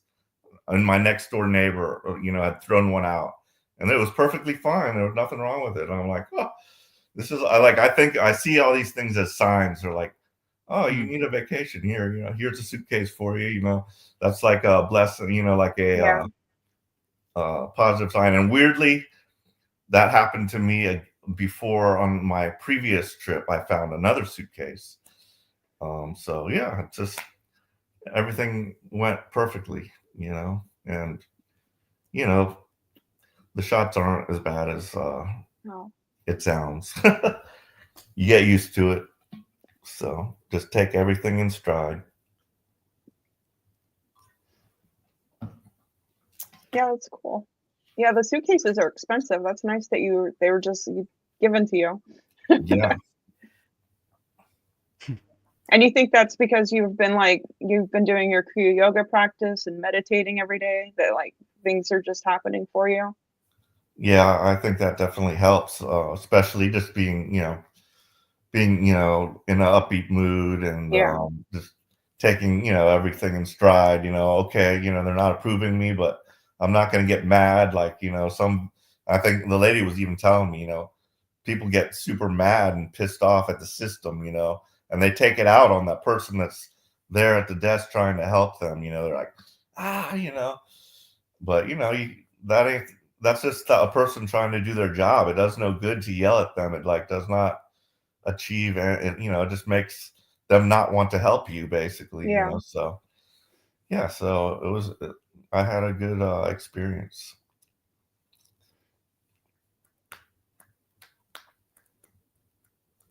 What were you going to say, Vedaguru Dev, about meditation? It seemed like you were going to say something. I don't know. Yeah, when you meditate and you cultivate like a inner state of calmness, your aura, you start to radiate like better vibrations, and people can pick it up, and they don't know why they're feeling that way, like why they want to help you. They just go out of their way. They just enjoy being around your energy. So like they'll do whatever they can to be around your energy because it makes them feel good. So they don't know why. Like normally I wouldn't want to help Veronica make this, but I just want to be as close to her as possible, you know. So it's like a byproduct of doing yoga and meditating. It just your aura becomes more stronger and more vibrant and more pleasant to people, and they want to be around you. Yeah. Yeah, there was this guy that he was like, I want to start this cooking YouTube channel, and he was just like, you seem like you know what you're doing. Do you have any tips? And I was just like, well, just set up your station, you know, just like mise en place. And he's like, what's mise en place? I'm like, well, it's a French culinary term. It's basically just have everything in order where you're cooking. And I was telling him I'd like to be able to work at home and just do my artwork. And he's like, well, I can set up an LLC for you. And I don't know, we decided to like trade like our, you know, talents, but I don't know, it just seems like doors are opening up. But I don't know, it is crazy how like the red carpet's just like rolled out for you. So yeah.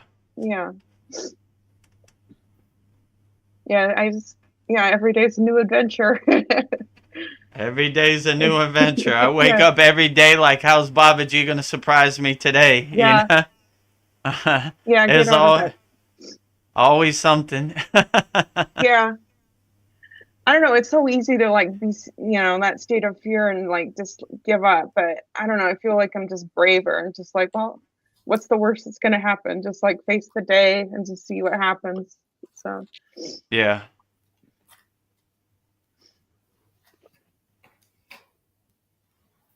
so I don't know. I guess I will share this. I had an interesting experience. So I like to meditate in the bathroom, and I decided to. So I set up, my. So I'll play like singing bowl meditation music, and I had it was like a 2-hour playlist, and they go through all the chakras singing bowls. So I did that, and then I light my candle and I put it at the end of the bathtub, so I have something to look at. So I don't know why I did this, but I decided to open up all my 7 chakras and go through all the bija sounds. But I decided to do it in order. Lum, sum, rum, yum, yum, hum. I don't know. I just went through the whole thing, but I had one hand where each chakra was. But I would just hold my finger how I went through all 7, and I didn't do like 16 rotations of like yum. So it took a lot of concentration, and I just went through the whole thing, and then I'm listening to the singing bowl music, and then even to hold my concentration more, I was envisioning each flower, the color, how many petals. And it took me a long time to get through it. And when I was halfway mid through it, I felt like this vibration at the base at my root. And just so I wouldn't like pay attention to it, I just kept focusing on what I was doing because I was afraid I was going to lose it. But I felt the vibration like moving up me. But it was like really strong at the root, but it just got a little bit lighter as it went through my crown. But and then after I was done, I just laid in the bathtub and just like I don't know, just laid there. And I just did it again a couple of days ago, and I was able to like recreate it. But I don't know, it felt good. I don't know if that's why people are like drawn to me too, but right now. But I don't know. I was just thinking because I was able to like just concentrate so hard. I was able to do it, but I wasn't even like setting out to make anything happen. So I think this is like this. Yeah, I don't know. I just thought I would share that. I don't know. I feel weird telling you guys about this, but I don't know. I thought it was interesting. That's great. It kind of sounds like Kundalini rising in a way, you know. So, what do you think about that, Guru Dev? And I was thinking, I was visualizing this picture, and I was actually like seeing it in my mind, each of the flowers opening up and the colors. So I thought that was interesting too. I was trying to like put as much detail in it, so I wasn't like, oh, look at this thing happening to me. I was just trying to give, I don't know, I guess like when you do Veda Guru Dev, it's like detach, let go. So I was just trying to put as much detail into it. So yeah, I guess that was like a meditation. And opening up all the chakras. Do you do it in like the bathtub? Yeah, I do it in the bathtub because it's dark and nobody will distract me.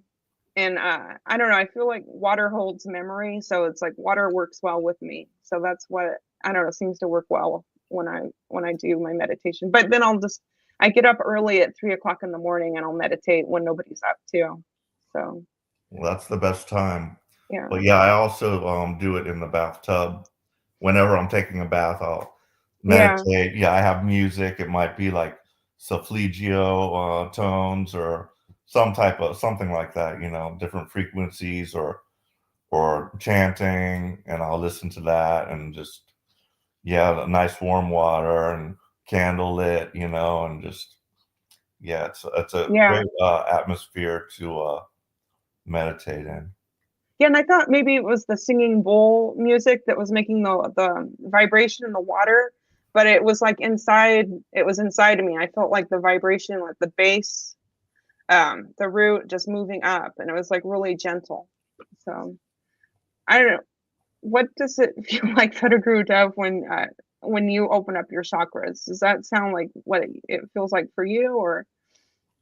Yeah, it sounds similar to me. Like the lower chakras, the root, the sacral, and like the navel is more of like a heavy kind of energy. But when it crosses over the heart chakra, the anahata, it's more like a subtle light kind of energy, like Yeah. a divine kind of energy coming up. So yeah, these bija mantras and these techniques we have in our Kriya Yoga School are very powerful, and they work, and it's surprising. Like I remember when I started doing these techniques, I was like, no way this is gonna work. This don't work, and it's surprising. It does work, Yeah. you know. Like Yeah. so, I thought so maybe I was like imagining it too. no, it's really effective. It's dynamic and it's powerful. These techniques. So, yeah, that's what I would say. But the more you do it, the more subtle it kind of runs in the background. It's like the soundtrack of your kind of life or your spirituality. Like even these mantras, you just get to a point where you say them so much that they just kind of loop in the background. And the same with like the bija mantras and your kundalini. It just kind of always is awake. Like once you reach a state, like in the first, it might be harsh or it might be dynamic, but you get to a point where you just say it so much that it kind of is Yeah. always kind of awake and uncoiled up your spine. Yeah, what I'd like to say about the class and some of the asanas. Well, one, I do like the Nabi. I mean, this was the prior class, but I do like the Nabi mudra, and I do Yeah. that as part of my practice now. That's definitely like great. I can feel it like, and like when I bend over forward, I like to be in the last class we did. I can't remember what the name of it is, and also the names. There's many names for these poses because in the last Satsang I watched a little, and Veronica was saying about the mountain pose because they do call that mountain pose Yeah, in I my was like, am I crazy? Because I yeah, remember no, they they call called it was that's just what like they you're just call it in standing mine straight. also. So there's Mm. there's various names, so it kind of sometimes gets confusing, hard to remember the names, but I can't remember the name of the one in the last class where you're on your knees and it's kind of Oh, like a camel and then you go down on your back. right. But I like to sit on my knees like that and do the Nabi mudra because if I try Mm. to do it cross-legged, that's a little harder. But if I'm on my knees, I get a better press into my guts there, and I can like kind of feel as I bend forward. Sometimes I'll get some pops, in my spine, which feels really good. And I was able to like get down and all the way onto my back for a short period of Mm. time. The one I really had a hard time with was the one prior to that, where your feet go over your head and your toes touch the floor. Oh That yeah. one is very difficult for me because I could feel it that if I like went too hard, it was gonna hurt my neck. So I'm not that flexible in that kind of way yet. But as you said, just like little by little. But Yeah, yeah, so in that one, what's it called? Supine pose of firmness and light, number yeah, 15. You would roll onto your shoulders, not your neck, right? So to protect your neck, because you know your neck is sensitive. So you would always kind of want to keep the pressure on your shoulders, not on your neck. right. But yeah, it takes a little bit of practice. But I would only say go as far as you can. You don't have to touch the toes over your head. Just go back as far as you can, then roll forward, or whatever you could do. You don't even have to go down to the floor. Just slowly and gently keep that rock and rolling kind of momentum. But I think they call it plow pose in my class. I'm not 100% sure, but they might call it plow or I might yeah, be. so the plow pose is that was our ninth pose we did in the asanas. So Okay. the plow pose is similar because you touch the toes over your head, right? Yeah. And but you don't have your fingers interlaced under your knees in the Okay. plow pose, but it is similar. And like I kind of said in the class, like it's like when you put your toes over your head, it's like the plow pose. When you come down to sitting, it's like the sitting crane pose, and you try to bring your head to your knees. So it's like the blending of two poses in one: plow pose this way, sitting crane pose this way. So it's yeah, it's similar to both of those poses, but it's like both of those poses in one momentum. Yeah. Here's a fun question. I think you'll like, Paul. I'm curious, Vetaguru Dev, like, you've been to a lot of ashrams, but what makes a good ashram in your opinion? What things would they provide? Or I don't know, maybe nothing. Yeah, it's just good energy. It's pure energy that uplifts your soul. Like you could feel it. It's almost like a breath of fresh air when you go in there in good ashrams. It's like, oh yeah, the energy is good here, you know? Oh, nice. Like, yeah, so it's basically like that, like a breath of fresh air, you know, like the sea breeze on your face right when you walk through the door. You know, in the Indian ashrams, you ring the bell 3 times, like I showed before, and kind of symbolizes like I'm here, like it kind of wakes up the Wow. deities. So it's good energy. It just uplifts you and makes you feel good. Like you don't want it to stop. It's like a spiritual vacation that you don't want to go back. You don't want to leave. You know, when you're on vacation and you have to go back to work, it's like, Yeah.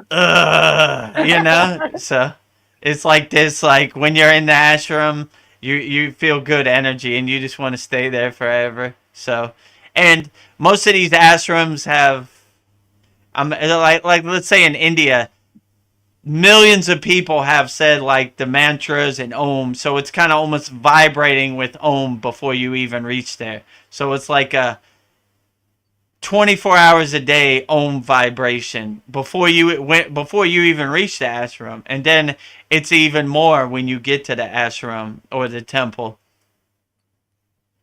Yeah, it seems like a lot of them have like programs. They're like, okay, we're gonna do this at this time. I don't know. They like keep you busy all day long. So there's like, Yeah, they have a sadhana schedule that they go by, but it's not mandatory. You could join or you could do your own thing off in the corner. It just depends how you feel. Like when I would go to the ashram, they were like, we're gonna do pranayama, do you want to join? And I was like, yeah, okay, sure. Or no, I'm doing my own schedule. So they have a ashram schedule and they have you have your own schedule. So sometimes it matches up, or sometimes you match your schedule to the ashram schedule. So sometimes you collectively want to do pranayama or meditation, or sometimes you want to do it individually off by yourself in the forest or wherever Yeah. in the mountain. So it just depends. But yeah, they keep you pretty busy. Like Paul asked before, what do I do all day in the Himalayan mountains?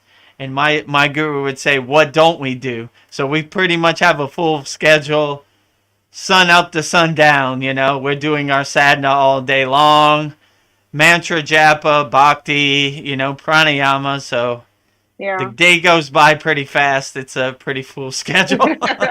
Yeah, all the asanas, mantras, yeah, the mudra. Yeah, you could be all doing that all day. Yeah, when you go to the temple, they do like bhakti all day. So they're praising God all day, like puja, everything. Their whole day is filled with that. So it just depends where you're at. Like in our case, we would more break it up. We would do the asanas in the beginning, like right when the sun comes up, you know, and pranayama, meditation. Then we would do some other kriyas that we're trying to work on, and so yeah, it's a pretty full day, I would say. Yeah. Nice. On that topic, somewhere near me, they say it's like a spiritual vortex is Sedona, Arizona, and I've always wanted to go there, and just like feel the energy there. But yeah, I get the same feeling, at the yoga studio, being around a lot of people. It's nice to just be able to practice with other like-minded individuals, True. in person and get instruction too, and help. So yeah, it's really Yeah. great. You know how, like, when you fill out applications, maybe a job application or just applications, they always ask you like what race you are, and I feel like my race is like whoever I resonate with. Like this school, I feel like you guys are my people. You are my race, but yeah, I feel like race doesn't even exist. It's just like whoever's like on the same frequency as you. I think that should be like how I answer race. But Human race. yeah. Yeah. Human race, right? Yeah. You know, like, well, who cares what color your skin tone is or what your Yeah, like pronouns are? We're just all humans trying to navigate through this spiritual yeah. landmine, this crazy world out here. Yeah, that's like another way to separate us. Like I belong to this color. Like I have no race. I'm Yeah. curious if any of you like remember your dreams much. Because lately, They're pretty powerful. Yeah, I do. yeah, and I've been writing that down, but yeah, lately I've noticed I'm remembering more dreams, and I want to remember them. I'd love to be able to like do lucid dreaming. And you were talking about astral travel. They also have what's that one? Where they just remote viewing. Yeah, remote viewing. That's another one. It kind of seems like they're the same thing almost. Yeah, in a sense. Yeah. But I think with astral travel, it's more like you're actually there, whereas they just kind of get images and stuff when they're remote viewing. But yeah. Yeah, I don't know. It would be a nice, I don't know, just to be able to verify things that you want the answers to. I don't know. That would be wonderful. Yeah. Well, guys, I'm going to turn in. My eyes are a bit fatigued. So, Okay. have a nice rest of the Satsang, and I will watch it later. All right. Thank you, Paul. Night. Yeah, have a good night. Namaste. Good night. Good night.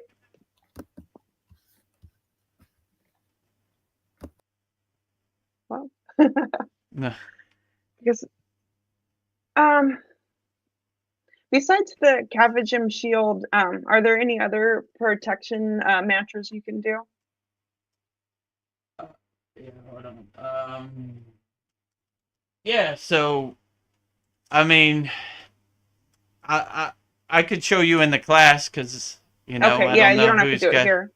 but yeah, we have other protection mantras and like different deities have different protections, like Ganesha, remover of all obstacles, Shiva, pure consciousness, and so it just depends what protection you need, because that would be what deity you would resonate. I mean, what mantra you would say the most. I don't know. Paul was talking about dreams. I was just thinking like something to protect you while you're sleeping. Maybe that's something you can add to the class. Yeah, so I would say, like, when you say any of these mantras we have in the class before you go to sleep, they protect you. They carry into the dream state, right? So, like, say the Kavacham Shield mantra protects you when you're in that dreaming state. So you kind of cultivate that, or like a Root Param Jyoti would help you attain the divine light going into sleeping. That's what I like to do. Okay, I could do that. I like that one. I don't know. I like how it feels when I do it. Yeah, I like it too. It's a cool one. Yeah. I don't know, like, and another question I had, like, I'm finding that like my spiritual eye is like tingling a lot. Does Mm. that mean like somebody's thinking about me, or is that just like opening up more? It's more opening up more than like you're through the practice of these bija mantras and the practice of yoga, you start to unblock and clear your your spiritual eye, your eyebrow chakra, your agna. So it kind of it starts to tingle and wake up more when it was more dormant. So it's more enhanced and it feels better. Yeah. Yeah, and,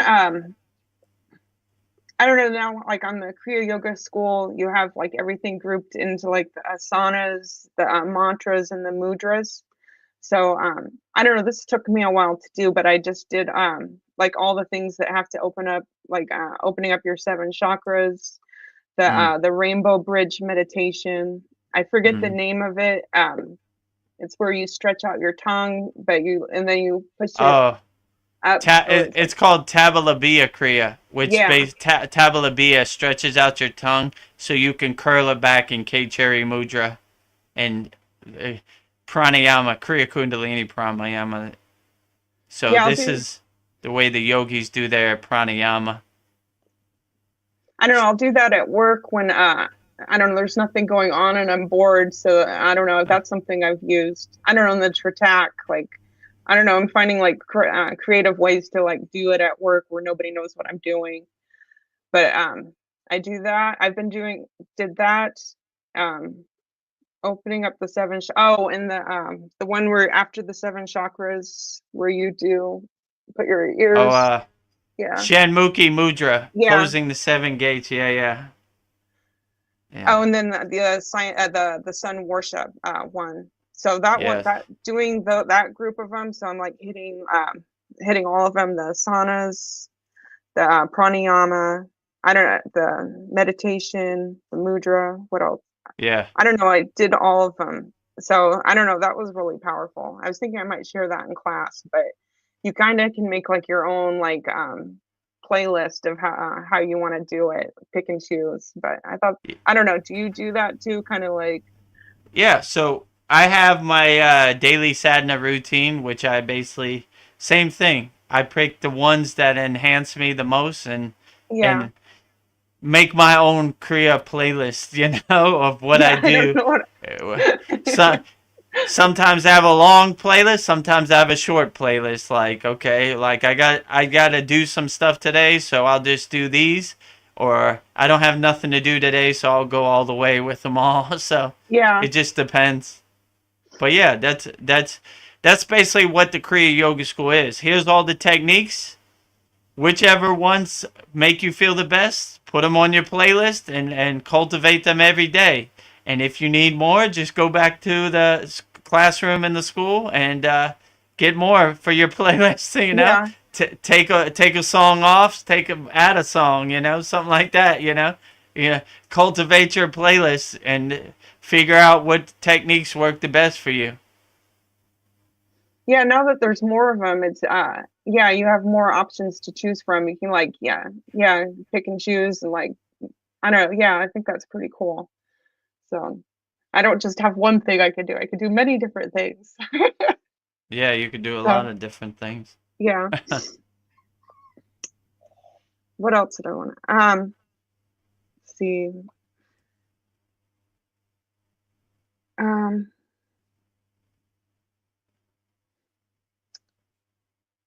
Trying to I had some points I wanted to go through. I don't know, but karma. I don't know. I feel like karma is kind of a trap. Like we really don't know how good.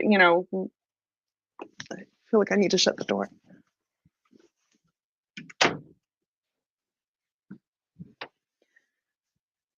So like karma, I want to like raise. I want to get as far as I can on the path, but it's like I really don't know how far I've gotten until I expire from this life. I don't know. I kind of feel like karma is a trap. I don't know if I'm like thinking about this the wrong way, but I don't know what your thoughts are on that. Yeah, true. Like,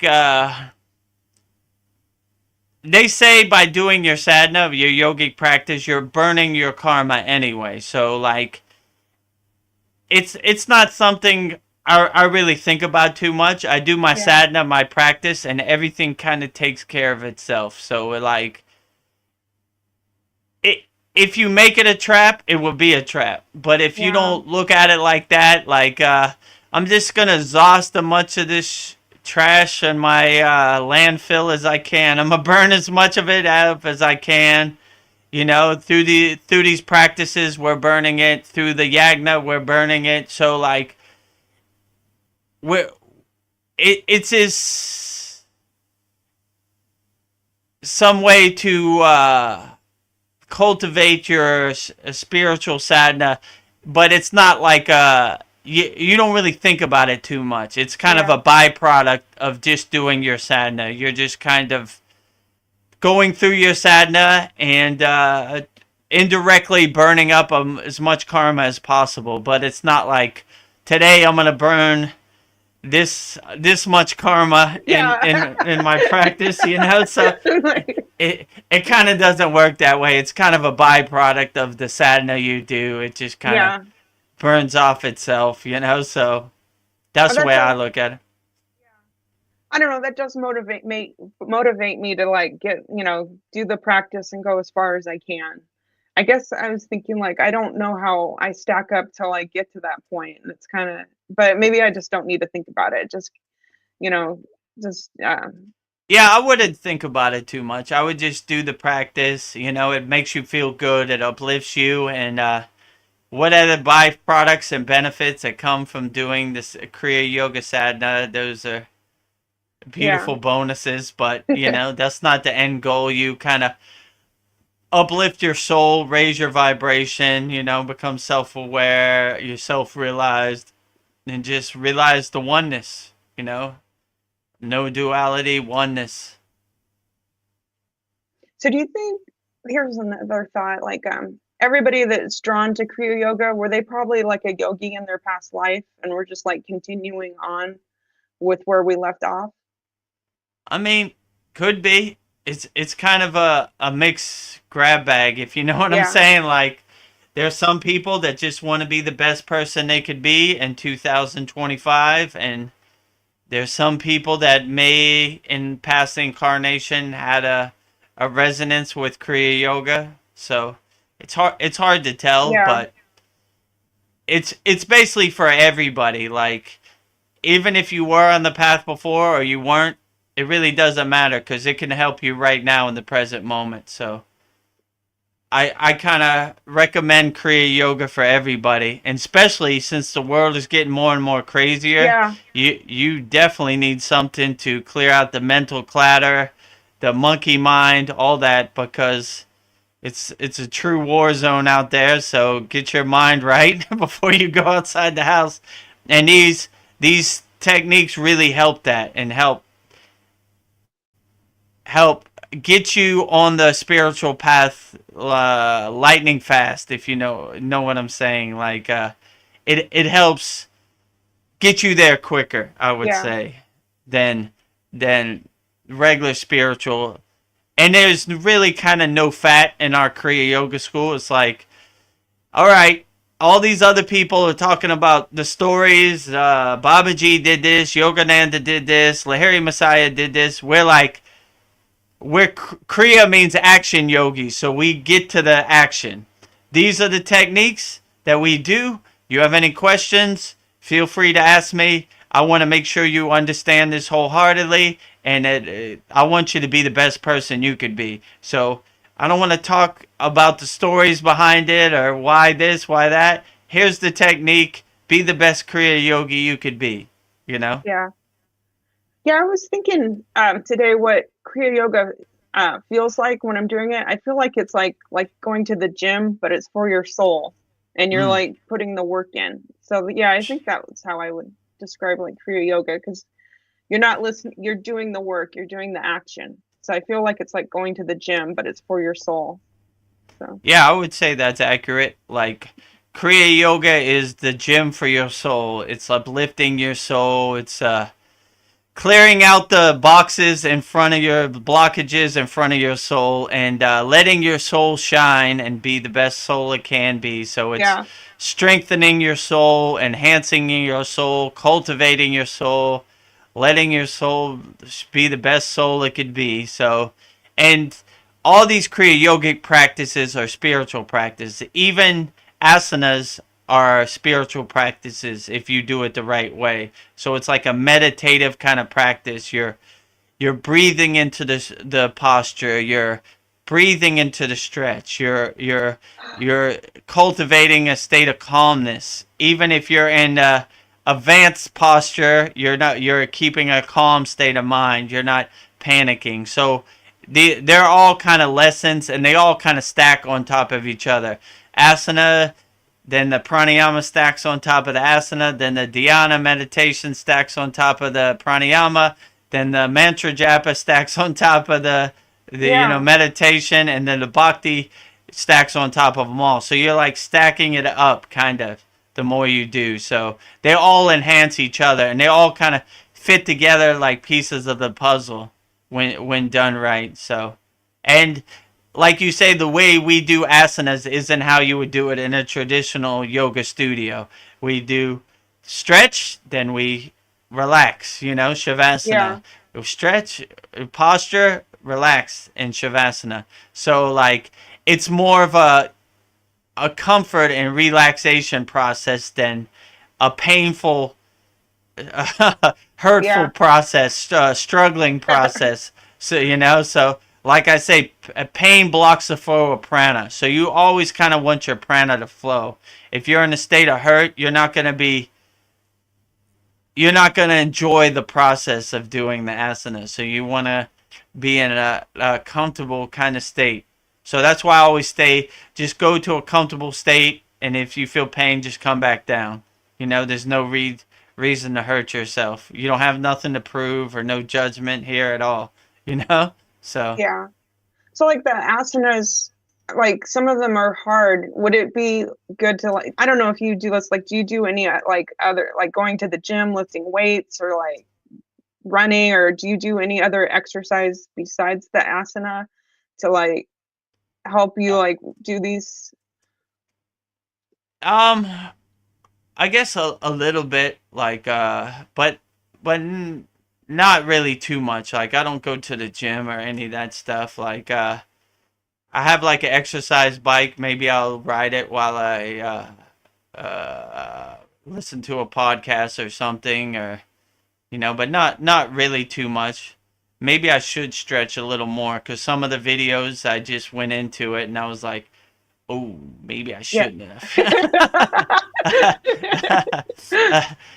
This last one we did, like it was like a how can I put this, like a time bomb. So like when I did it, I didn't feel nothing, but the next day when I tried to walk up my stairs, my like not my calves, like upper thighs, I was like, it was kind of throbbing, and I was like, oh, it's tricked me, because I thought I was like, oh, I can go into this easy, but like the next day was kind of rough going up the stairs.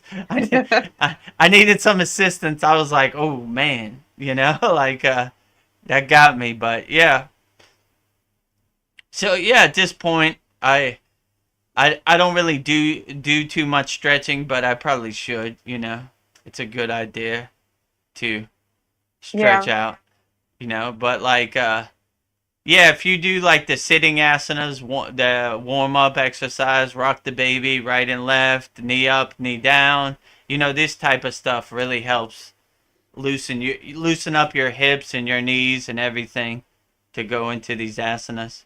Yeah, I like the butterfly pose. I don't know, that helps. So yeah, that's definitely good for your knees.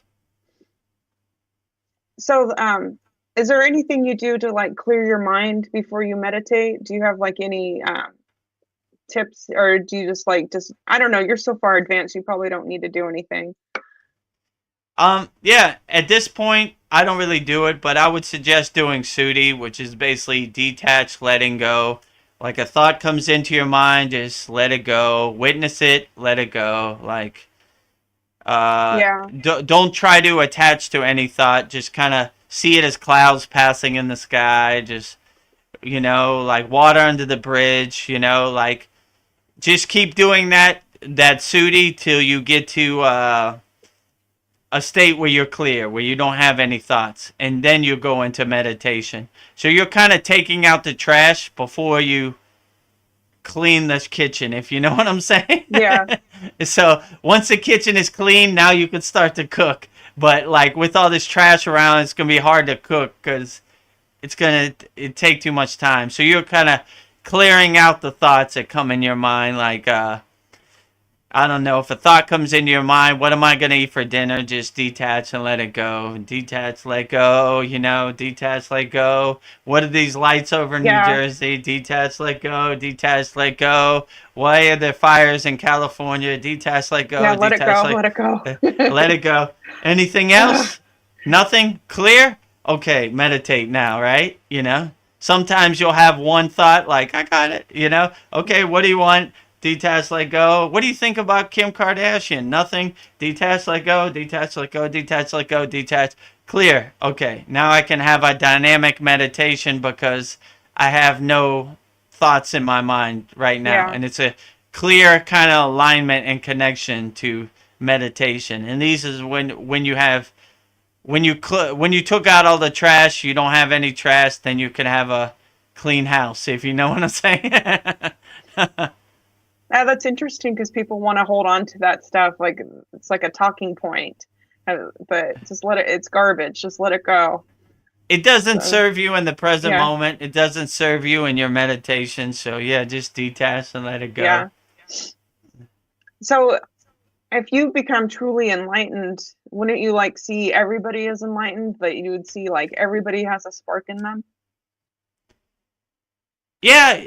So they say that see God in everything and everywhere. Yeah. So you would see God as a manifestation in everybody and everything. All sentinel beings, all trees, animals, humans, everything is a representation of God, a symbolization of a spark of God.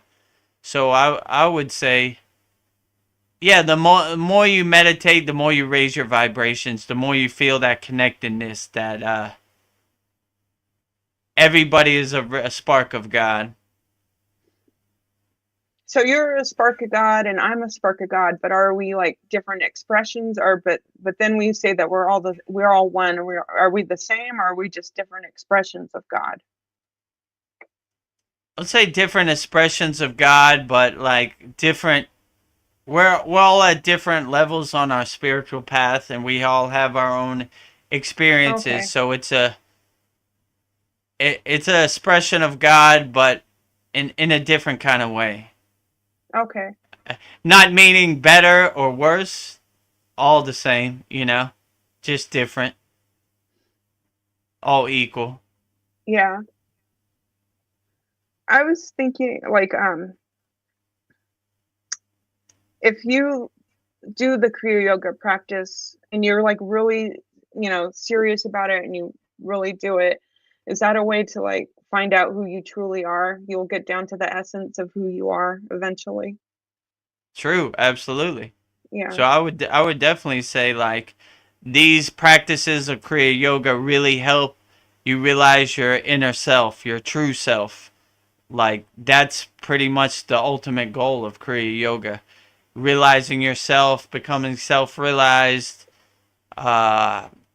realizing your higher consciousness, letting your soul shine, all this stuff. So I would definitely say that helps. Like all these practices are kind of designed to help you realize your higher self. You're always bringing your energy from the root to the crown, so it's always kind of like uplifting you. Like all these practices, you can kind of see they're always kind of uplifting you.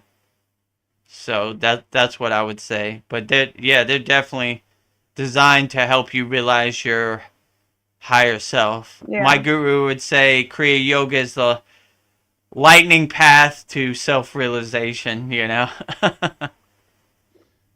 Yeah, like you were in the music industry, and now that you look at it, do you like see like some of the songs to like lower your vibration that they're like made? Oh, somebody's coming on. You came. Not namaste, Namaste. Vanessa. Namaste. I can't stay long because I work at 5:30 in the morning. Oh, no problem. Thank you for popping in. How are you guys doing? Wonderful. Good. How are you? I'm doing good. Just started my new job, so I've been here for like almost a week. So lots of orientation and Yeah. just 12-hour days, so it's a long time, but I'm good. Yeah. How are you doing, Veronica? Good. Yeah. Yeah. We had a Canadian question about Trudeau. Why did he resign? Do you know? He didn't resign. He said he intends to resign if his party can find a new replacement, but I think they're down to some like 35 people they can choose out of, and not any of them are really great candidates. And if anybody steps into his seat, there's still going to be a new election anyway, so you might be a prime minister for a few weeks at most. So it's really sad, our state of our country right now. It's quite embarrassing, and I don't know what to do, but it's not good. But no, he's ruined. A lot of people have let Canada kind of lose its sense of whatever Canada is supposed to be. But yeah, Veronica was telling me that Trump wants to make Canada the 51st state. I heard that, and I thought it was a joke, but then I heard him in an interview where he's actually, I'm like, which I don't think that's the great solution either. I'm not sure what to do, but I don't know what happens when you start doing stuff like that. Like, I don't think it, because I'm like, how you would have to forcibly take that over, and it's not like I think the only way you can make that happen is by forcing that to happen, which is not a good way to make something like that happen. You know, I was telling Veronica I went to a retreat in Montreal, and when I went through Montreal airport, they said, "Welcome to America." So I was like, how is America in Canada? So I was like, pretty much America is almost Canada kind of already. They have some kind of agreement, and it looks like America, Walmart and everything. So because it's like they call everything North America, but then you got the United States of America, and we're part of one big continent that they call America or something. I don't know. But yeah. Yeah, when I went through Montreal airport, they were like, "Welcome to America." And I was like, "What? I'm in Canada. I'm not in America. It's a different country." Weird. They were like, "No, you're in America. You're in America soil. See the Statue of Liberty there?" And I was like, "Why is the Statue of Liberty in Canada?" So like me and the customs officer for 5 minutes would go like, "It's Canada. No, it's America. No, it's Canada. It's Canada." I was like, "Oh, that's all weird. right, sir, go into America." And I was like, "I'm in Montreal. I'm not in Canada." You know, so like they were like, "You're on American soil now," and I was like, "Can't be. I'm in Canada." So whatever. We like through like Ontario in that area, there's like the border shares like part of Niagara Falls, like kind of stuff. Like I don't know, but yeah, I'm not sure what happened through your experience there. We call it Canada. So. Yeah, I call it Canada too. But well, if you're a part of America, welcome to the land of the free, the home of the brave. Yeah, we're supposed to be free. Supposedly, you know, on paper, that's what it says. I don't know how free we are in reality, but you know, whatever. I know. I'm like, yeah, I don't know what you guys have been talking about tonight, but it's just the world feels very strange and everywhere. But it's just like sitting back and I feel like I'm just observing things, and I try to be an observer so that I don't get too caught up in the chaos, because everything doesn't make sense right now with anything. Yeah, true. So, yeah, I don't know. Yep. Yeah, like I always say, just get your popcorn and enjoy the movie and laugh at the comedy show it is. Like Paul was asking about the drones earlier, and I was like, these lights over New Jersey, who knows what it is, right? Isn't that what we pay you for? That's where our tax money goes, so you could give us answers. Who knew? So Yeah. you just kind of gotta laugh at the comedy show it is. Like it's crazy out there, but if you have the right perspective, like kind of a detached kind of witness perspective, you can't get really attached to any of these narratives. They're all cool ghost stories for movies, but Yeah. if it doesn't serve you in the present moment, it's just a ghost story that you shouldn't attach yourself to. Just be happy in the present moment, and if aliens knock on your front door, then it serves you in the present moment to know about aliens. If they don't knock on your door, just a bunch of cool ghost stories for TV, Yeah, that's true. Like because really, in the big scheme of things, all that really matters is our now in our reality. Like, because I mean, there's theories too. Like, are things really happening if you're not tangibly feeling it, seeing it? Is it actually happening? Yeah. Like, theories about that. Yeah. So I'm thinking, okay, well, my reality right now is I'm at this job and the people around me, I don't know, maybe they're non-player characters in my life. I have no idea. Maybe they're real. Like it doesn't, it feels detached. And it's just in a sense because I'd like to be home, but that's a different story. Anyways, where was I going with that? Yeah, no, I think all that really matters, like, yeah, with even our prime minister that's kind of doing his chaotic stuff, I may never meet him. We're never going to be friends. He's not going to actually impact, I mean, he impacts my life, but I think the most important thing I've learned these last few years is that you have to take care of the community and people that are in your life actively right now, who's here right now. True. Your neighbor. Yeah. And if you just focus on that, then it's not as overwhelming. You're like, because you spend your energy worrying about something that you'll never be part of. It's like wasted energy. Yeah, true. I don't know. That's my theory. I agree with you. Yeah, you can make a bigger impact on the people that are in your life. Yeah. So what's happening out there doesn't even matter. Like, I'll never meet Trudeau. It doesn't even matter. Yeah, and you don't want to, probably. I don't want to meet him. I'm like, I'm afraid of what he might say. I don't know. And he won't even really care. He won't care what I have to say. So I'm like, that just seems like wasted. Yeah. No, that's what I've been focusing on is, my community and trying to build something at home right now that's helping my community. So that's been what I've been doing the last month. And I'm hoping that it will help me be home more. So that's what I've been putting out in my affirmations is like, I want to be home. I want to earn an income at home so I don't have to travel for work. And so, yeah, me too. They work. I would love to. What? The affirmations, they work. Yeah. Yeah, your Yagna fire request, I burn it up, and I see you want to be home more. So, thank you. Hopefully, it's working.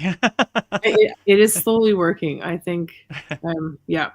I've lined up a job that I'm doing my stuff right now, but I will be casual, so I can pick and choose how much I want to be away. So that all lined up, and that was something I put out back in September, and it all fell into place. So, it's outstanding. Happening. So are they doing anything crazy at the hospital, saying that like some new virus is coming or any? I don't know, because I'm not at the hospital right now. They're not hiring back a lot of nurses at this moment, so it's not great. And I just learned today that the Labor Relation Board, like just a bunch of political stuff, it doesn't sound like they want to hire people back, and they're doing everything possible to make it very difficult for us. So, Mm. but I'm like in the mindset, maybe resistance sometimes is the universe or something guiding you maybe to something different. So I'm trying not to resist and fight things too much because I'm like, I don't know. I feel like things flow better when you're not fighting and resisting something that maybe there's a reason why there's a resistance. Mm. So I don't know. Yeah. I'm just winging it.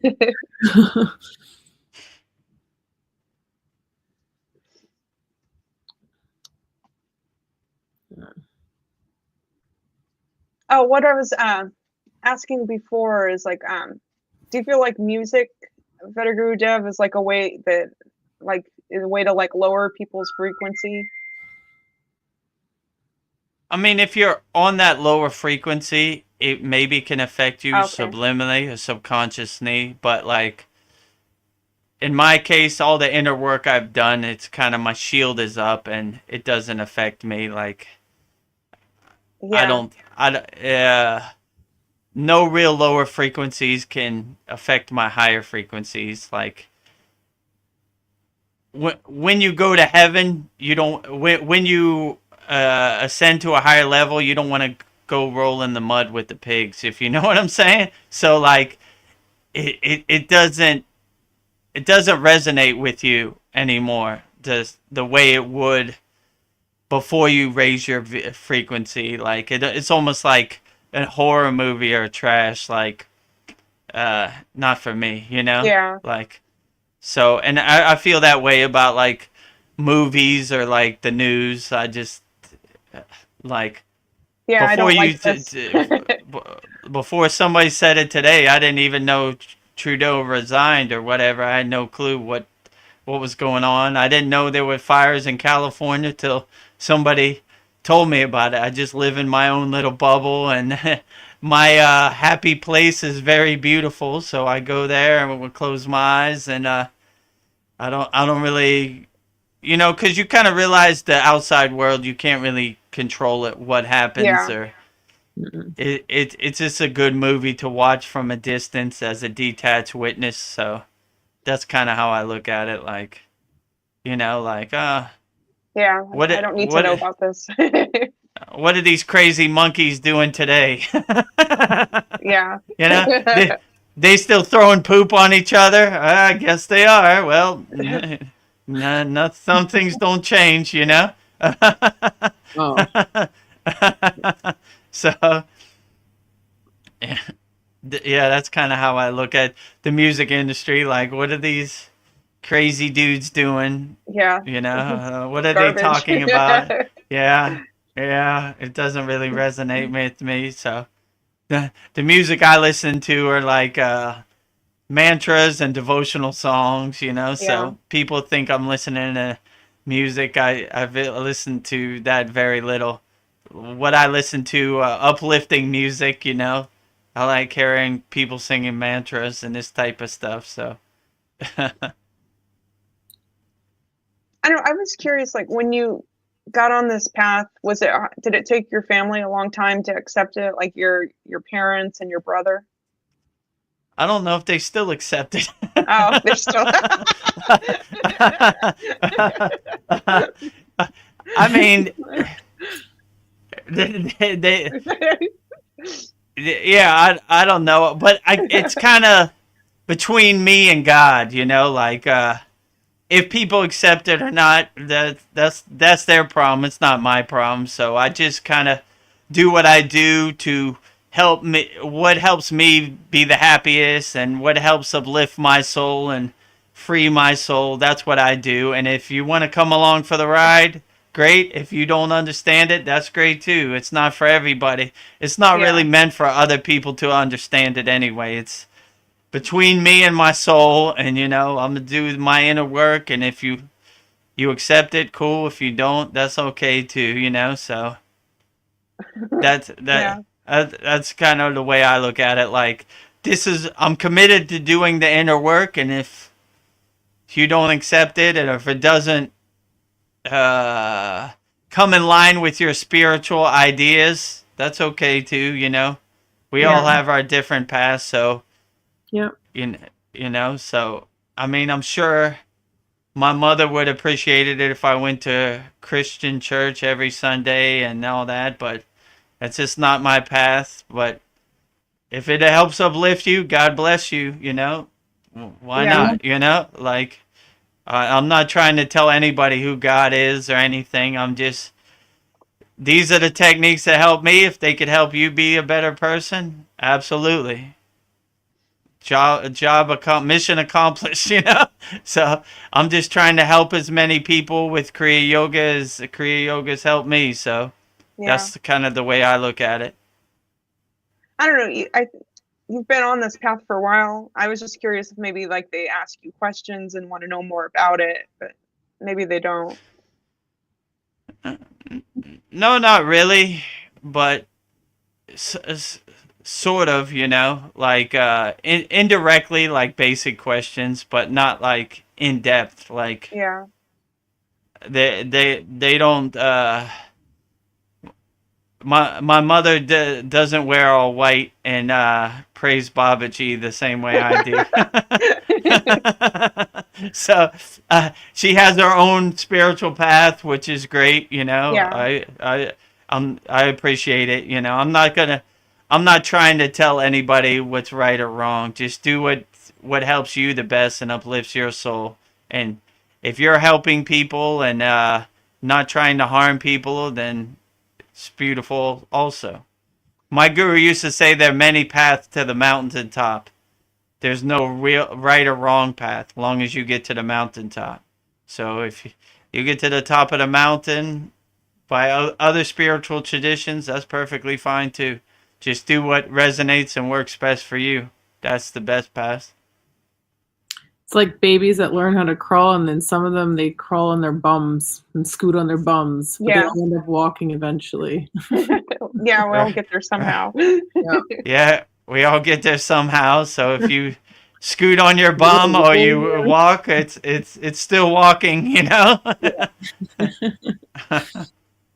Anyways, I'm gonna have to go to bed because I have to get up in 6 hours, and I don't want to have to get up in 6 hours, but I'll do. So It was good seeing you. Yeah, good seeing you, Vanessa. Thank you for popping in. Too, so Yeah, you're welcome anytime. Come anytime. okay, good night. All right, good night. Have a great night. That was cool. Yeah, and I think like 4 or 5 people were watching tonight that came on to say hi. So yeah. Yeah, there were some people I've never seen before, like what's that? Matthew, Winnington, and Sandy, and there was some other people. I know. Yeah, Mariana. Andromeda's Mariana, right? Yeah. Yeah, Sandy, and what was his name? Sorry, Matthew Whittington. Somebody asked us, "What are we doing on here?" Yeah, I what is this forgot that. about? Oh yeah, Whitney. Oh, Whitney, yeah. Yeah. Yeah. Yeah, people probably get on like, what are they talking about? We're just like all over the place. Yeah. We don't have no like topic.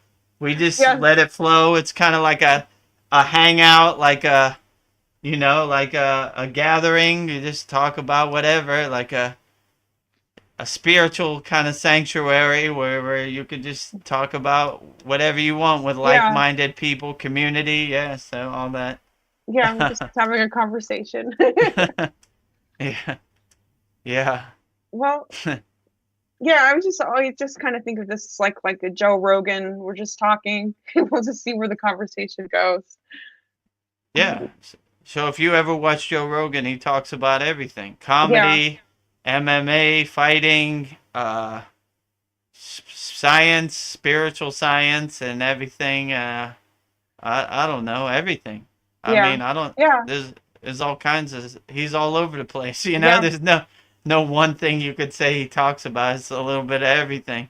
Yeah, we talk about everything, right? I was watching because I do stuff and I kind of listen to him in the background. Yeah. And he had this guy, I forget his name. I saw Chad kind of make a video about this. It was like Wef Hoffman or something. And he was talking about why Billy Carson is wrong. Like he's a fraud. Like, he doesn't know what he's talking about. You know Billy Carson, that Yeah. black guy, right? Yeah. So Chad kind of made a video with this a couple weeks ago about Ken. So yeah, oh, whatever, you know. I think Billy Carson will bounce back from this. I don't know, but I don't know. I think everybody's hating on him right now, but I don't. He has a lot of interesting things to say and talk about. Yeah, they always try to judge you, and you know, whatever. More Yeah. power to him, you know. Like, I don't got nothing bad to say about him. You know, he's okay for me. Like, why not? You know, I like different perspectives. You know, like when working with Chad, it kind of opened my mind up to, Yeah. oh, there's a soul trap. I never knew. You know, like I never knew about any of this stuff. So I didn't even know who Billy Carson was till Chad, you know, told me about it. So like, yeah. So why not? You know, people are easy to throw mud on you, but they don't look in the mirror and see their own ego. So I try not to judge any other yogis or anybody. Yeah. I just, you know, okay, wish them all the best. Why not, you know? Because those poop throwing monkeys are out there and they're waiting for you to fall down so they can jump on top of you. Yeah. Everybody's so quick to judge and point fingers, but I feel like I could learn something from everybody. Everybody Yeah. has something of value to learn from. Yeah, absolutely. So Yeah, and with Kriya Yoga, like you know, like I'm open to everything, but I think like Kriya Yoga opened up my mind to like not being attached to it, and like yes, yeah, there's smog, there's there's drones in the sky. Okay, I'm not, you know, like maybe before, you know, I might be like, oh my god, but now it's just like, oh, yeah. that's what's happening. Like, Yeah, that's kind of when you get on the spiritual path, it helps kind of detach you from it, and you realize you can't really affect the outcome of any of these things. So why would you be attached to it? It's like trying to change the end of a movie. The movie's gonna end the way it ends, and yeah, no matter what you think about it, it's not gonna change. So it's gonna be whatever it's gonna be. So let it happen the way it happens. You know. yeah. Yeah. Yeah, just do the best I can every day, and you know, like maybe I'll be surprised. It'll be a new adventure. See what Babaji has in store for me. So, Yeah, absolutely. yeah. Well, I think we're gonna make it 3 hours again. Like, Okay, what are we at? yeah, We're almost at 3 hours yeah, right now. yeah. Oh, I want. Yeah, I feel like, you know, the last class we had, I thought it was really cool. Um, I'm having a brain fart. Oh, Sasan it's had all. his daughter come on. I don't know. I Yeah, I feel thought it like was cool that's too. inspiring. Like, you know, that's, I don't know, it inspired me and like fired me up. It was like, oh, we're like in, you know, new, you know, that's a new yogini. I don't know. I thought that was really, I don't know, that was really powerful. Yeah, and you So, don't know who indirectly this affects, right? Like, I never knew Sasan had his daughter next to him. Like, yeah, so, and he was showing her the asanas and, you know, the practices in our Kriya Yoga school. But that's a beautiful thing. So even though you think it's just us here in our community, you never know who is affected by these satsangs, or who's affected by Chad's interviews, or who's affected by their father showing them the practices in the Kriya Yoga school. So I thought it was a beautiful thing, and yeah, it almost brought like a tear to my eye. I was like, yes, you know, yeah.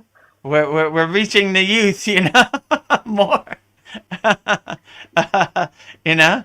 Yeah, I think you always wonder like why, you know, why am I doing this, like you know, but then you see like the results, you know, you see the fruits of your labor, and it's just like, oh, that's why I'm doing it, because you don't know who's watching or who you're inspiring. So yeah, I just Yeah, Yeah, exactly. Like, look at the chat. Like, who is Whitney? Who is Matthew? Who Yeah. is a Sandy? Like, we love all these people, you know, like aspiring yogis trying to figure out why they resonate with Kriya Yoga. We're here. We got a platform. We got a community. We all uplift each other. Come join us. Yeah. The door is wide open, you know, like, don't worry about nothing. You know, you want to learn Kriya Yoga? We don't got no stories. We got techniques. Let's get to work today, you know? let's let's stop talking about it. Let's start doing it. So, yeah, I Yeah. think it's a beautiful thing. Yeah, people complain about things, but I feel like, you know, now I have like a resource. I can have like an action, and I do feel like Kriya Yoga is like going to the gym, but it's like, you know, for my soul. So yeah, it's just like a muscle. I just need to keep working at. So yeah, you're not like I'm not in a state of fear. Like I have resources. Yeah, definitely. And you know what to do when something happens. Like, I'm getting in a state of fear, or I know what to do. Let me pull out my Patanjali's 9 emotional release Yeah. techniques. Let me do this, you know, like all these meditations, all these pranayamas, they're all effective. Like, they all help. All of our classrooms, asanas, mantras, mudras. I mean, mantras definitely get you into a state of calm because you're focusing on each mala bead or each mantra where you don't have time for the monkey mind or the mental clatter Yeah. that's around you. So yeah, definitely they're all real effective and work great. Well, I think that's a good place to end it. Like, Okay, did you have sounds anything great. did you have anything else you wanted to say, or? No, not really. This week's class, what class would this be? 45, right? Yeah, the last one was 44. 45 will be the next one. And And then we have a fire. We have a holy yagna fire. I think Monday, really, Monday it's coming out. the Okay, 13th.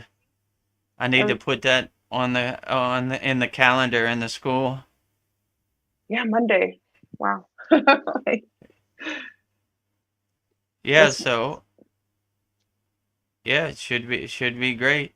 yeah. Like and yeah, so it's going good, and hopefully 2025 will be a good year for the Kriya Yoga School, which I feel is going to be pretty good. So Yeah. keep on I keep. keep on keeping on. Yeah. Keep on going. I don't know. I'm enjoying it. I don't know. I feel like I don't know. Just these talks. I feel like it like keeps me inspired. So hopefully Yeah, more me people. too. Like anytime I leave the Satsang, I feel inspired for the whole day. Like, yeah, we're out there helping people, and all our members have very profound questions and insights, and it helps me be a better yogi and helps uplift me.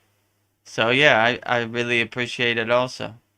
Yeah, like I have no idea what I'm going to talk to you about or where the conversation's going to go, but I feel like it like keeps me going, keeps me inspired. So I appreciate that. I don't know. And, yeah, it sounds Yeah, like it me helps too. you too. I don't have no script. Like when Yeah. this person asked, "What is this about?" I was like, "We don't even know ourselves." Like, what are we doing? We're just like, we don't have no theme, or we don't have no we're just on here talking, uplifting our community, helping each other out. So there's no yeah. real thing we're talking about. Yeah. Just let it flow. Just see what it's like water. We'll see where it goes. So Yeah, just let it flow, see where it yeah. takes us. I do. So, is Ved Mooney gonna come on, or is that still a possibility?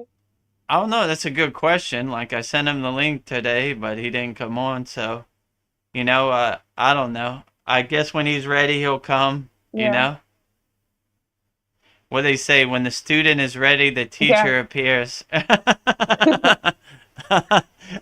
He would see me more as a brother, not his teacher, for sure. I'm sure But we'll have like um, questions to ask about ayahuasca. I don't know. I'm curious. I have a couple questions for him, and I'm sure Paul would have some questions for him. So yeah, I guess whenever he's ready, yeah, he'll appear. Yeah, you some of the students ready. So, or the friend is ready. I don't know the fault. Yeah. All right. Yeah, so maybe I was planning on getting some testimonials in this, but I guess it didn't quite work out that way. Like Brian said when he comes on to get his testimonial, but it never kind of works out the way you wanted to. So maybe we'll figure out some time when maybe the next class we could do it.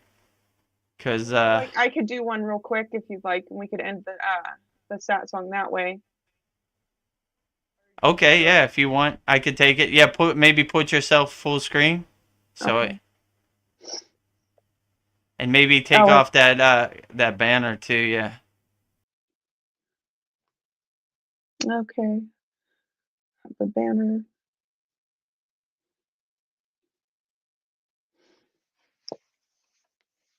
Hi, my name is Veronica Fochek. I joined the Kriya Yoga School in March of 2024. So I've been practicing Kriya Yoga for almost 10 months.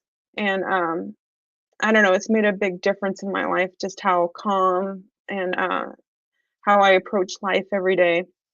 I don't know, I do feel like it's like the gym for your soul, just strength, we do, I don't know, you take action with Kriya Yoga. We have asanas, the physical, the pranayamas, the breathing, the meditations for your mind, your soul, practice mudras.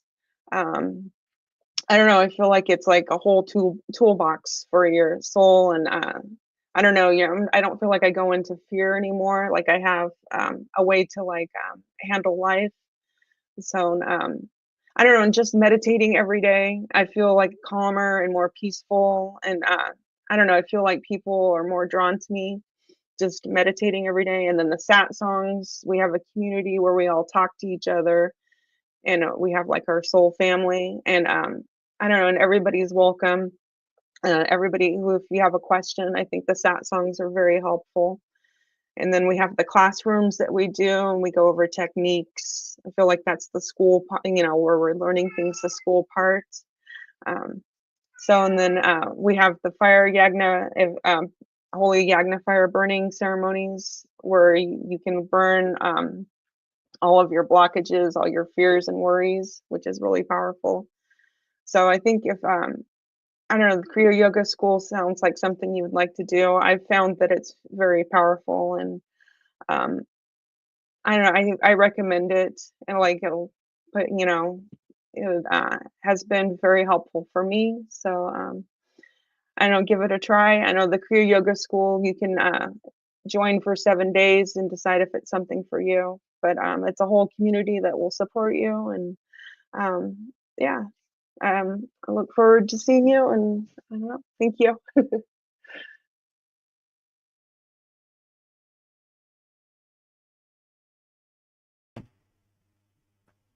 Okay. So I don't know, I didn't Yeah, I don't know, I tried to be sincere. I don't know, that's no, how I feel. it's great.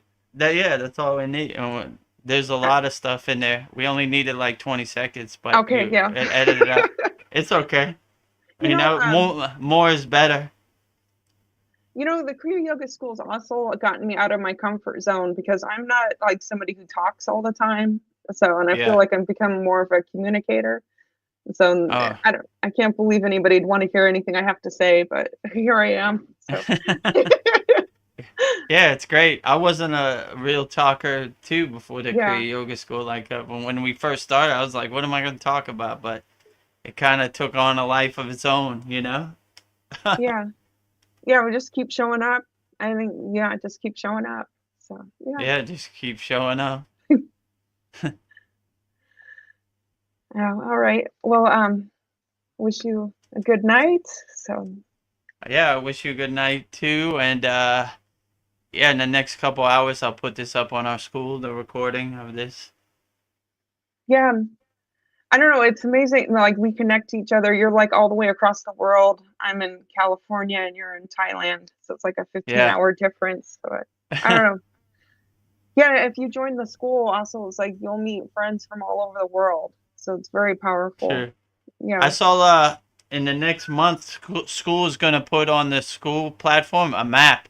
So it will show like all the people where they're at in the world.